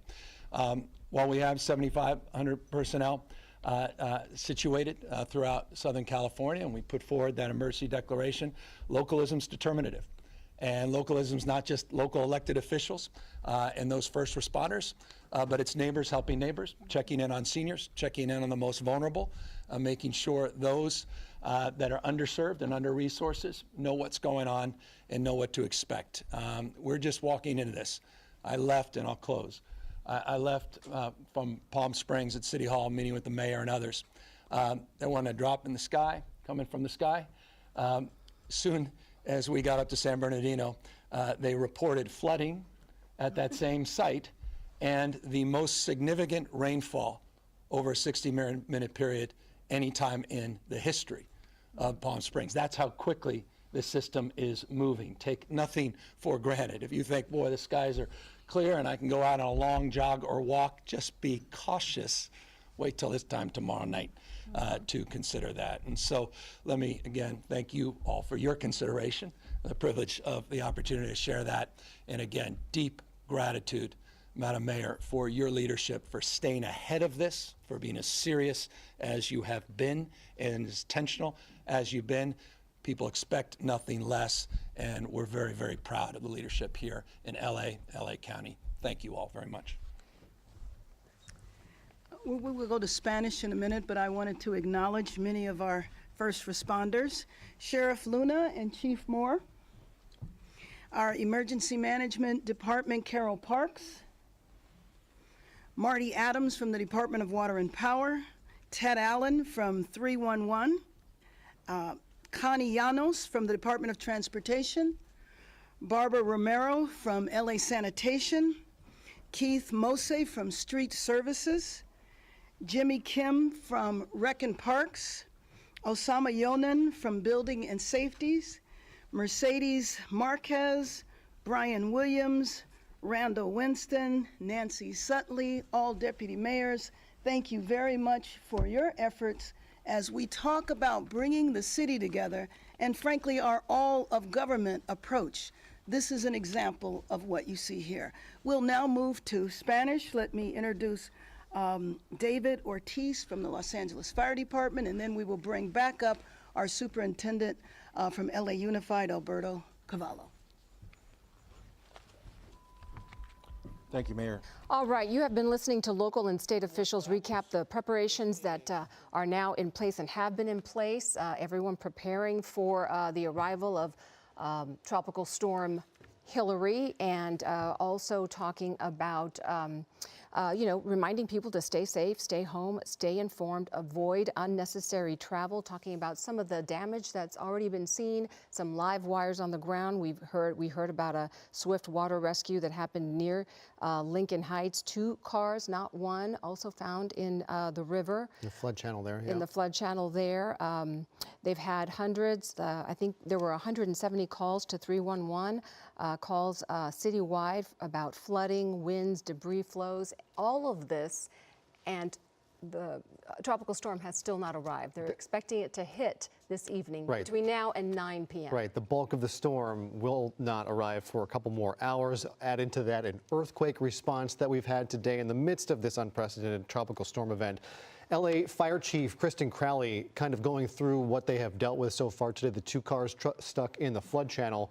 And they found 1 person downriver beyond city limits outside of Lincoln Heights. That person was rescued, wires down across the city, as you mentioned.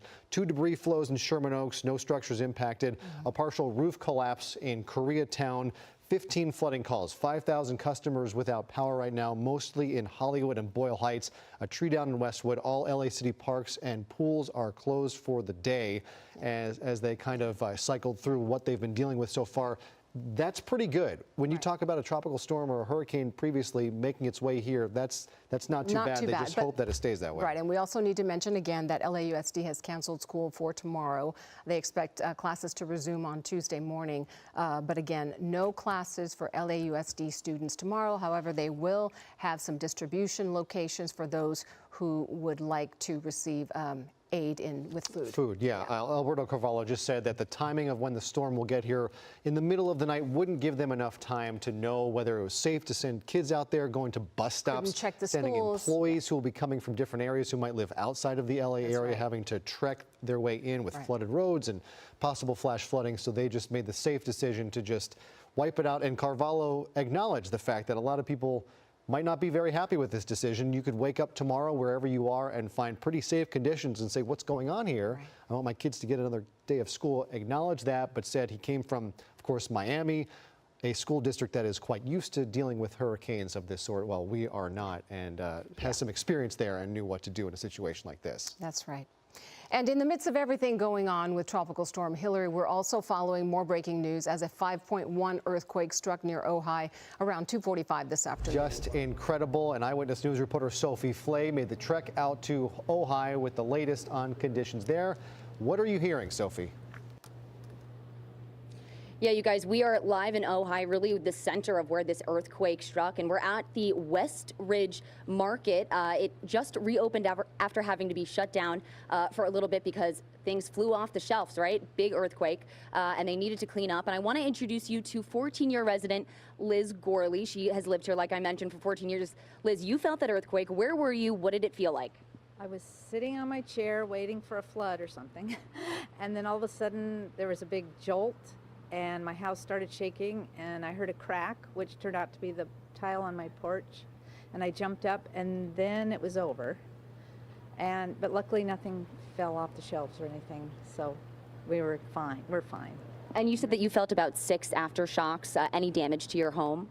No, just the cracked tile on my porch, but no damage other than that. And there were quite a few kind of large, maybe 3 or 3.5 aftershocks. So you just think you're relaxed, and then it shakes again. Well, Liz, thank you so much. We're so happy that you're okay and you're safe. We met Liz standing, like I said, outside of this West Ridge Market. It has just reopened, so we're going to let her go in and get her groceries. But we want to show you some other footage that we've been sent in of other people feeling this shake, this earthquake. You can see this video that we received from a nanny cam of a family in Ventura. The bed is shaking from that earthquake, and the dog on this bed is clearly on high alert. That's when the parents of these twins, also sleeping on the bed, come in to safely grab them. And we want to show you some other video that we have from Santa Paula. Some stores were shut down after some damage from that. I'm sorry, I'm hearing that we don't have that video. But we are going to walk inside and ask the store owner of the West Ridge Market, who just walked in, to assess the damage. Oh, and now I'm sorry, I'm hearing that we do have video of that store, those stores that were shut down. Video of the stores in Santa Paula. They had some damage. As you can see, some items falling off the shelves. One of these stores is a beauty store, some cosmetics going down, and of course these stores shutting down to assess the damage and clean up. And like I mentioned, we are live outside of West Ridge Market, where they were shut down for a little bit as well because they needed to clean up, assess the damage, and make sure that everything was okay for their customers to come in, because of course we are still in the middle of this storm. And Ventura County officials have reported that there is no immediate damage within the area, but of course they are staying on high alert, and we will send it back to you in the studio. Live in Ojai, Sophie Flay, ABC 7 Eyewitness News. All right, Sophie, thank you. And shifting back to our other major news story, of course, Tropical Storm Hillary. Many areas already seeing rain and flooding. We have Eyewitness News reporter Leanne Suter in Long Beach. Leanne. Yeah, they've been really going nonstop with the sandbags here in Long Beach. Take a live look over my shoulder. We're right here along the coast, and they have a sandbag command post set up. You can see that crews have already preloaded all of the sandbags. Every person that comes in is able to get 10 of those. They're automatically loaded in their vehicles, and then they can head out. And it has been a steady stream of residents, Long Beach residents, who have been coming in to get these sandbags in preparation for any potential flooding. And that is a big concern here in this area, because this is a pretty low-lying area, especially out on the peninsula along Long Beach. And this is what has seen flooding in the area before, and that is what officials are trying to prevent this time around if there is any storm surge with this, and also with the heavy rain that has come in. Now, Long Beach has built up a berm along the beach here to prevent the ocean from coming inland here, at least to try to slow it down if that does happen. And then the sandbags, there are several locations throughout the city that folks can go get sandbags, but this is probably the easiest one here at Claremont and Ocean for residents to be able to get those sandbags. But officials here say it really is just about making sure that everyone is prepared. The point is we want people to be ready. We want people to be prepared. But the interesting is, the thing we talk about this is not just for the weather event. We just had this earthquake, right? The preparedness message resonates with everybody, and it doesn't matter just about earthquakes or about a flooding event or a wildland fire. There's key things that people can do to prepare. Yeah, and that really is the key, no matter what the situation is, as we have seen today. So far, the rain has been relatively steady here in Long Beach. Everyone's certainly hoping that that continues throughout the day. A couple of things we need to mention, though. They have canceled the bus service here in Long Beach beginning at 6 o'clock tonight until 6 a.m. tomorrow. Also, Cal State Long Beach taking the precaution and canceling classes on Monday. So those are two things that have been affected so far. But again, rain continuing to fall. It has been all afternoon, for the most part, remaining relatively light and steady. Live in Long Beach, Leanne Suter, ABC 7 Eyewitness News. Okay, Leanne, thank you. We have seen a lot of rain so far, very active radar, but the worst of it is still to come with Tropical Storm Hillary. Let's go right to Alex Cheney with the latest on the storm. Alex. Jory and Giovanna, this is an incredible moment for Southern California and its history right now. So at the moment, Tropical Storm Hillary is still located just south of the international border. It is in Baja California just now. Sustained winds around that center eye wall right now are about 60 miles an hour. Live, Megadoppler 7000 HD showing lots of showers happening right now all across Southern California. Some of the areas of the most intense rainfall right now are going to be located out towards the Malibu area. This is up into Ventura County for Thousand Oaks, Santa Clarita as well, getting some really quick rain coming down. So please be safe wherever you are right now. There is a flash flood warning. This is affecting much of Los Angeles County. It also extends just slightly into Ventura. It does include the Fillmore area as well, and the deserts as well. This has been one of the most active areas today. Had lots of lightning and thunderstorms out towards Salton City just earlier. There's a flash flood warning there as well. This thing goes from 29 Palms all the way down to the border with Mexico. Here is the storm track. So this is what you can expect as we head through the rest of the evening. So first off, the storm is going to make it into the California area within the next couple hours or so. And then it's going to continue to head north. Right now, the track does look to be a little bit towards the east, but of course that could change and it could go to the west just a bit. This is about 8:25 tonight. We're going to get some really intense rainfall, I think maybe just a little bit earlier tonight. Then by about 11:15, it's going to be taken off and will be well out of the region by about Sunday night by 11 p.m. Still a few showers, still a little bit of energy still attached to the back end of this storm, but as you can see, it does eventually move out Monday, 6 a.m. By tomorrow morning. Still some light showers. The forecasted rain looks pretty good right now, but here's the forecast model. So this is 4 o'clock right now, getting close to about 5, and as you can see, it is going to be extremely strong in some areas. Thunderstorms are going to break out in certain areas. Intense rainfall out towards the Inland Empire and the deserts. By about 8 p.m., we're starting to get a little bit past it, and you can see strong showers anticipated from Ventura all the way into Riverside. And then by midnight, as the storm will have moved well well past the area. Still a potential of some light showers. This is your 7-day forecast. So still a chance of some thunderstorms for tomorrow. It's going to be mostly sunny on Thursday, so things do eventually return to a much more normal weather pattern really as soon as Wednesday, and then eventually by the weekend back to mostly sunny and average. The valleys and the Inland Empire will be very busy as well with some thunderstorms tomorrow. Slight chance of showers coming up on Tuesday and Wednesday, and then about 92 degrees for Saturday and Sunday. The beaches, as you just heard in that press conference earlier, stay out of the water for the next 72 hours. The weekend will be much better. There'll be some fog in the morning to some sun by the afternoon, 74 degrees Saturday and Sunday. The mountain communities are going to be very busy this week. Some thunderstorms tomorrow, then at least a chance of showers just about every single day over the next 7 days, as the mountains will eventually warm up just slightly as well. And to the deserts, already a flash flood warning across much of the desert area in Southern California. I think we'll see some more of that tomorrow. Mostly sunny by Friday, get back to partly cloudy by Saturday and Sunday. So just exercise precaution and stay safe out there. Alex, thank you. And this is incredible that this is happening in August. I heard you mention this earlier.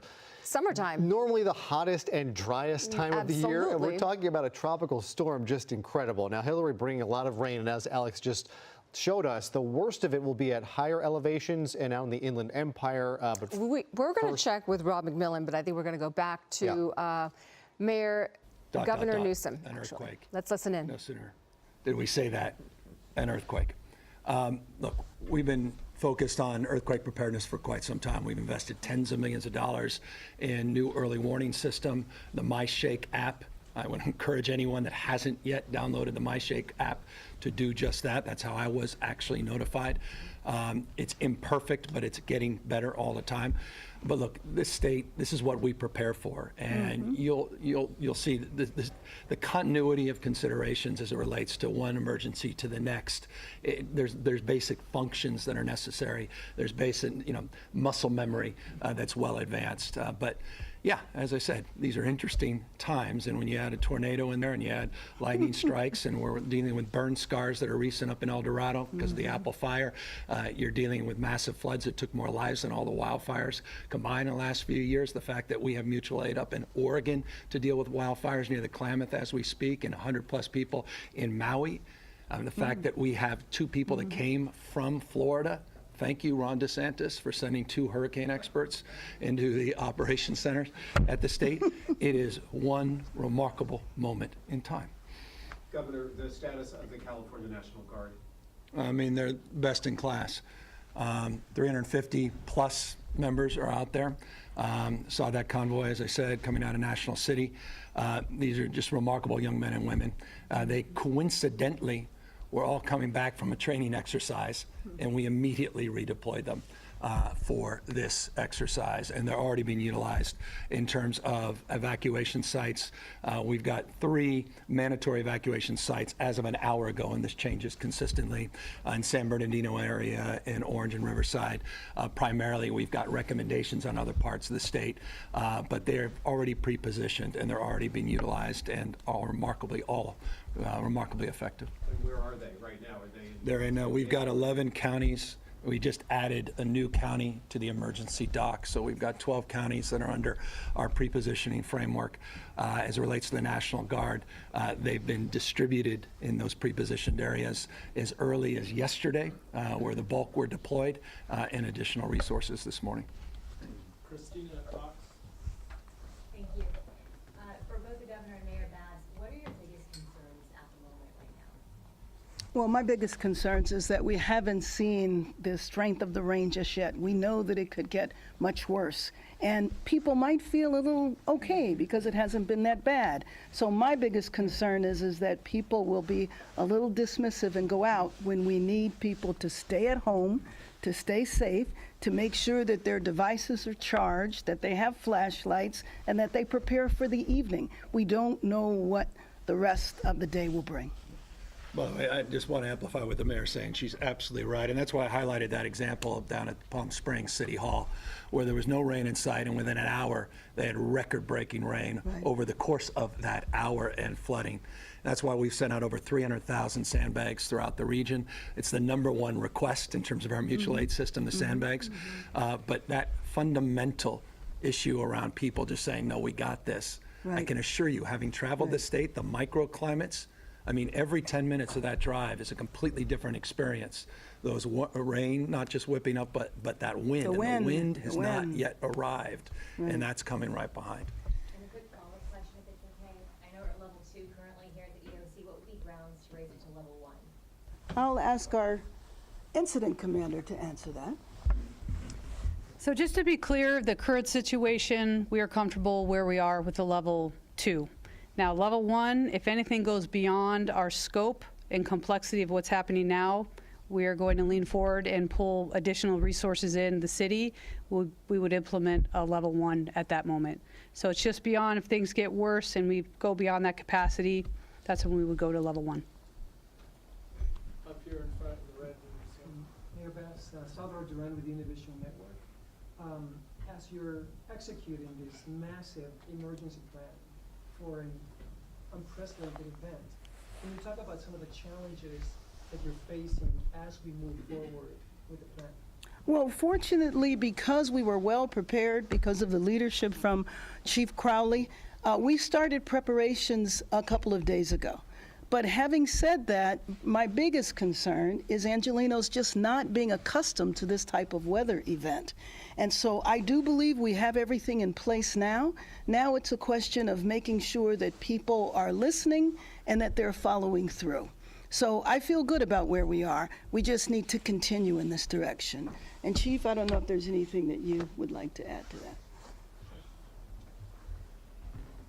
I believe the greatest concern at this point is, again, we want to stress the facts that right now, up until another 5 to 6 hours, could be the worst weather that we're going to see. So that posture that we have to take from the city perspective, from the region, from the state, is continue to lean forward to make sure we're providing the services. But on top of that, if things do get worse, at that point, making sure that we're utilizing all of our resources appropriately.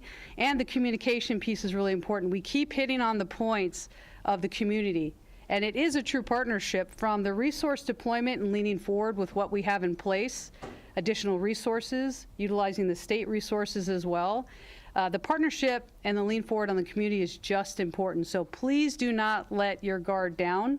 The worst of it is still to come, and with that, we'll continue to provide the services necessary. Just a follow-up question to what you just said. Can you tell us perhaps some of the most vulnerable areas within our city that you are keeping an eye on right now? Sure. I'd like to defer that to our EMD director. Come on up, Carol Parks, please. Well, we're waiting for our EMT director to come up. Let me just say that our unhoused population, I mean, the fact that in LA County, you're talking about 70,000 people, in Los Angeles, you're talking about 40,000 people. We do have shelters. If you know of people who are unhoused, they can call 211 to find out where the shelter is near them. And then also, several days ago, we went along the riverbeds. There have been, between the county and the city, outreach workers out on the riverbeds to make sure that people evacuated. Carol Parks? Thank you, Madam Mayor. So we're watching all of Los Angeles because we don't know how this might impact our communities, but most importantly, the hillside, canyon areas, recent burn areas, those are all areas that we are watching. Any low-lying areas, but just be assured that in order to make sure that we're watching out for all of Los Angeles, we have resources throughout the city in all areas of the city. Next question to Kate with Spectrum. Yeah, my question is for the mayor. Given the fact that the worst of the storm is going to hit overnight, what's your message to people who are trying to plan their morning commute, or maybe those plans are changing now that schools are closed? And yeah, given the fact that there's going to be more impacts, are you planning another update before tomorrow morning? I don't know if there'll be another one update before tomorrow morning, but there will be an update at 8 a.m. And I will tell you, to the city family, we are encouraging people to work remotely. Hopefully other people will be able to work remotely. But as always, first responders have to come to work. Essential workers have to come to work. So we would just suggest that they arrive, hit the roads early, be safe, drive slowly. As the governor mentioned on the way here, he saw 3 accidents, which probably means people were not really abiding by the weather conditions and driving as normal. So we, again, if you can stay home, if you can work remotely, please do so. I was going to say, we in the LA County, too. We have 110,000 employees in LA County, and we sent an email last Friday urging everyone that could to work from home. So we should have less people out on the road as a result of LA County employees. I think we learned a lot during the pandemic that you actually can work from home, you can be productive. So if you can, stay home. But we do know, Mayor Bass, that the essential workers unfortunately do have to show up at work. And the less people on the road that don't have to be, it'll be better for them. Any other questions? You have been listening again to state and local leaders talking about Tropical Storm Hillary and what they're doing and the areas of concern. And the same message is repeated over and over and over again. We don't know what this is going to look like in the next 5 to 6 hours. And it's really best to stay home, stay safe, just hunker down at home. Do not be outside. Do not, think that because it may not be raining too heavily right now that it is okay to venture out, because we don't know what is coming. Right. As we approach the top of the hour, we're going to wrap up Eyewitness News at 4, reset here, and begin Eyewitness News at 5 right now. This is Eyewitness News with live breaking news. And thank you once again for joining us here. You're watching Eyewitness News at 5, live on ABC 7, Hulu Live, and wherever you stream. I'm Jory Rand. And I'm Giovanna Lotta. There's a lot happening right now, but we're starting with Tropical Storm Hillary. And let's go straight to Dallas Rains. Wow. Dallas. Yes. Wow, what a day. An unprecedented storm. That's right. We've done remarkably well, thank goodness. But right now, the storm is still south of the border. So as we head down south of San Diego, the storm will be moving. This is the position of the storm in about 2 or 3 hours. Right now, it's just south of the border, moving northbound. And notice it is still raining quite heavily. We're going to see very, very gusty winds along the center of that storm as it moves up through the area over the next 3 to 4 hours. Also, as live Megalopolis 7000 HD indicates right now, heavy rain is falling across the area, especially up in the Ventura County area. You can see this band of heavy rain showers going through. That can produce flash flooding. A flash flood warning is in effect for much of the deserts today. We've already seen some areas reported around Pear Blossom of over 4 inches of rain, and it is still coming down. At this moment, let's look at that band, that feeder band across Thousand Oaks right now. Hang on there. And between Malibu and headed up towards Oxnard, really heavy rain. This is up to 1/2 inch of rain falling per hour, and that can produce flooding, of course. Light showers now falling through the LA basin from Downey down to Anaheim. They've had over 1 inch of rain down there. Most areas have received over 1.5 to 2 inches of rain, pretty much as we were looking at forecasting the past couple of days. All of these red areas that you see showing up, these are flash flood warnings, plenty of those out in the desert area. We did have one report today, too, of a small twister just north of Mecca as the radar scans across that area now. I'm not showing anything of that severity. But as it moves northbound, look at the rain coming in more tonight, so it's not over with yet. We're running a little bit behind on that computer model, but you can see that it will move through the area around 9 or 10 o'clock tonight, what's left of the eye of the storm. And at that point, we'll see some gusty winds up to 35 miles per hour throughout the LA area, especially eastbound of, for instance, the IE and the desert areas. Then it's going to move quickly out of the area tomorrow. That is the good news. The low will track to the Nevada border, and that will happen just before lunchtime tomorrow. And when that happens, we'll actually see some sunshine breaking through in Southern California during the afternoon hours. Big surf today, and tomorrow the winds will shift to the south, so I think the surf will start to back down a little bit, but we've seen a lot of heavy surf across Southern California beaches today, especially those south-facing beaches. And again, just tracking the storm way up into Nevada, At that time, as I mentioned, it will start to take away a lot of the moisture. Rainfall totals, as had been forecasted, are pretty good. We'll add another ½ an inch tonight, maybe another inch in some areas. So anywhere between downtown Los Angeles at 2.5 inches, out to Yucaipa at a 3.19. So these are the types of rainfall events that can produce flash flooding. That's why we're looking at that situation as we go through time. Let's go to the 7-day forecast then. Showers and even embedded thunderstorm late tonight, decreasing rapidly tomorrow morning. So we'll see the sunshine breaking through in the afternoon, and then we're going to set up for some really beautiful weather next week. Tuesday, Wednesday, Thursday, and Friday. We deserve it. It is coming, as Southern California has weathered this storm system quite well. We've had some flash flooding, of course, but wow, what a great job we have done with our officials. Man, it's been very impressive. In the valleys tomorrow morning, slight chance of thunder, dropping off rapidly toward lunchtime. Then we start warming up in the valleys. But the good news, it's not going to be hot. On Wednesday, Thursday, highs in the valleys running about 88 to 92. That's not bad. Let's hold that right on through the weekend, too. At the beaches, rain overnight tonight between 1/2 and 1 inch. Some gusty winds breaking up in the afternoon tomorrow, leading to some beautiful weather at the beaches in the low 70s, mountain areas, same thing.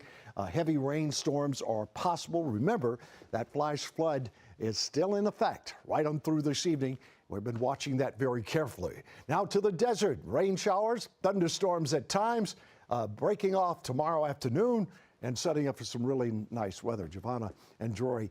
Overall, I mean, I think we have done very, very well. We still have the center of the storm to cross the border near San Diego and move across the area tonight. Yeah. And we're going to be here to watch that for you, for sure, checking out the line. We know you will, Dallas. You've been doing this since 1984. I just want to ask you real quick, in those almost 40 years of covering weather here in Los Angeles, have you ever seen anything like this? I mean, I know the answer, you haven't, but what is it like to cover a tropical storm heading north? It is amazing because remember, going to Florida State and doing weather for CNN in New Orleans. All those years I covered hurricanes and tropical cyclones.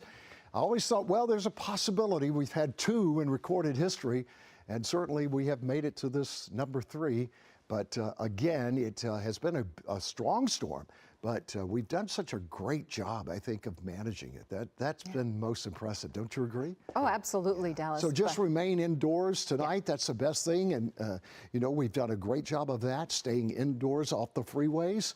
And then once we get into tomorrow afternoon, I think the conditions will improve rapidly and we'll get much better. Yeah, we need to keep on keeping on until this is behind us. That's Thank you so much, Dallas. Thank you. And of course, with all these rains, flooding is a concern, also in Colton. So our Inland Empire Bureau Chief Rob McMillan joins us live from Colton with the latest on conditions there. Rob. Well, as has been mentioned several times over the past several hours, the bulk of the storm is not even here yet, but it is getting closer, and we can tell by the deteriorating weather conditions. We started to get some solid rain here in the Inland Empire, I'd say around 1 o'clock this afternoon, and just about 5 or 10 minutes ago, it really started picking up. Heavy rainfall right now. I'm standing in front of the Santa Ana River here in Colton, and we've been watching over the past hour. We estimate the water level has risen by close to a foot in just the past hour. However, as Martin, my photographer, pans across, the one thing we don't see here right now, just look at the trees. Wind. Barely even a breeze right now. But again, according to the National Weather Hurricane Center, that is, the farther east you go, the more likely it is that we will see heavy winds later on this evening. Now let's go to some video. Air 7 HD shot this in the Forest Falls area. You can see the concern there. They caught a flash flood coming down the hill. That's why Forest Falls, as well as a number of other mountain communities, are under an evacuation order. In Riverside County, Mias Canyon in between Beaumont and Banning also under an evacuation order. That because of the El Dorado fire burn scar. You heard it mentioned during the news conference, a number of wrecks on local freeways. Air 7 got video of this vehicle that slid off the 10 freeway in San Bernardino near Waterman, and a lot of problems on the 15 freeway as well. We don't have video of that, but electric lines came down on the freeway, forcing the freeway to be closed. Up in the mountains right now, that's where we're seeing some of the heaviest rainfall, as well as the deserts. They're reporting that not only in San Bernardino County, but Riverside County and down down in Anza, a power outage to report with several power poles being toppled as heavy winds come into the area there. Now, we caught up with a gentleman from Colton, says he's not too concerned about the wind. What he's really worried about, the potential flooding.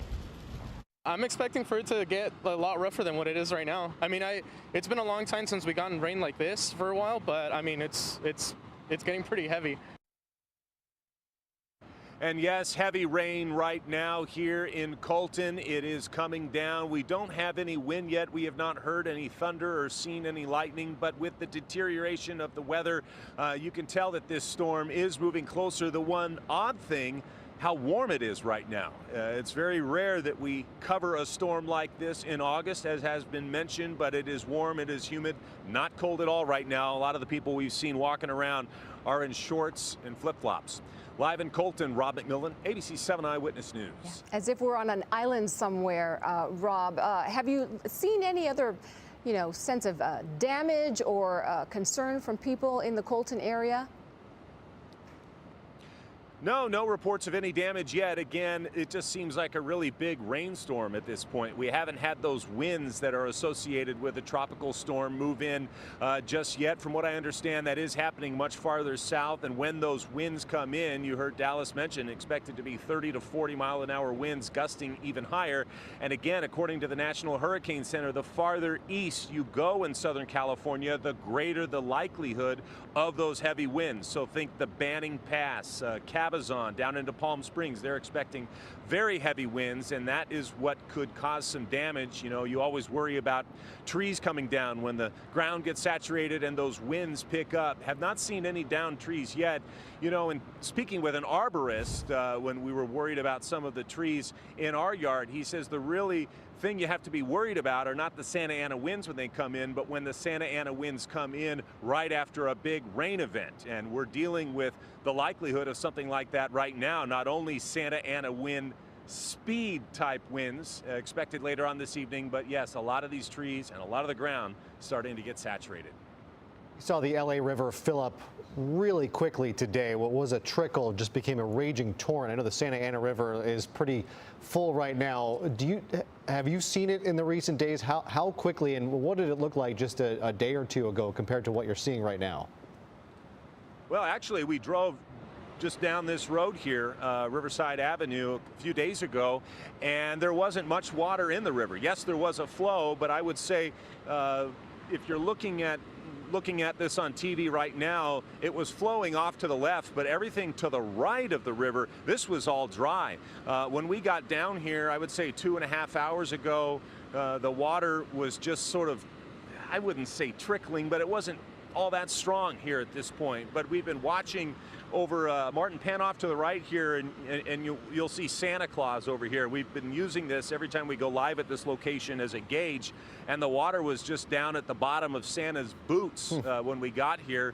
Now almost up to the lower part of his jacket. Yeah, we think probably the water level has risen close to a foot, maybe even more than that in the past couple of hours. Well, we heard from Lisa Phillip with the National Weather Service in Oxnard earlier, and she said they had recorded an inch of rain so far and are expecting at least 2 more inches. So that does make sense. And Rob, you mentioned people in flip-flops and T-shirts. Have you seen people out and about?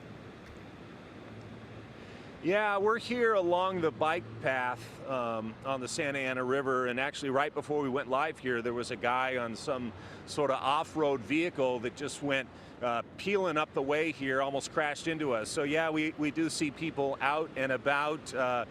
We've seen perhaps 3 or 4 people in the couple of hours we've been here come to this area with phones just to take pictures and video of the water level here, and they're pretty rain-logged. Again, there was a lady out here with a T-shirt, shorts, and flip-flops. Doesn't even care that it's raining. Obviously, no umbrella either. Because it's not cold, that's the difference. Yeah, it really is a shock opening a door and seeing nothing but rain outside and expecting to feel that wall of cold air hit you, and it's just warm tropical air. We are not used to feeling that here in Southern California when it comes down. Rob, first, thanks to that graffiti artist for providing a gauge on the post there. You know, it's illegal, but we'll take it if we can get some use out of it. Do we still have, Rob? Yeah. I'm just curious if you've seen any kind of debris make its way down this. It looks relatively clear right now. You worry about some big objects making their way down the riverbed. Yeah, we have seen some debris here. We're about to see, I don't know what this is, a bag or something come over the edge. I've seen some boxes. We have seen, actually, Martin, if you want to pan off to the left to the north part of the Santa Ana River, just about half an hour ago, we saw what looked like a couple of people who may have been camping there, perhaps a homeless encampment. They got the heck out of there. They were walking up the side of the hill with their stuff, and you can see a lot of stuff left over in the water. But to answer your question, we have seen some smaller debris, perhaps mid-sized debris coming down the Santa Ana River, but nothing too big, at least not yet. All right, Rob McMillan reporting live from Colton. Thank you for that report. We'll check in with you a little bit later. And now we're going to check in with Rob Marciano. Rob? Tell us where you are, Rob. Giovanna, Jory, good to be with you.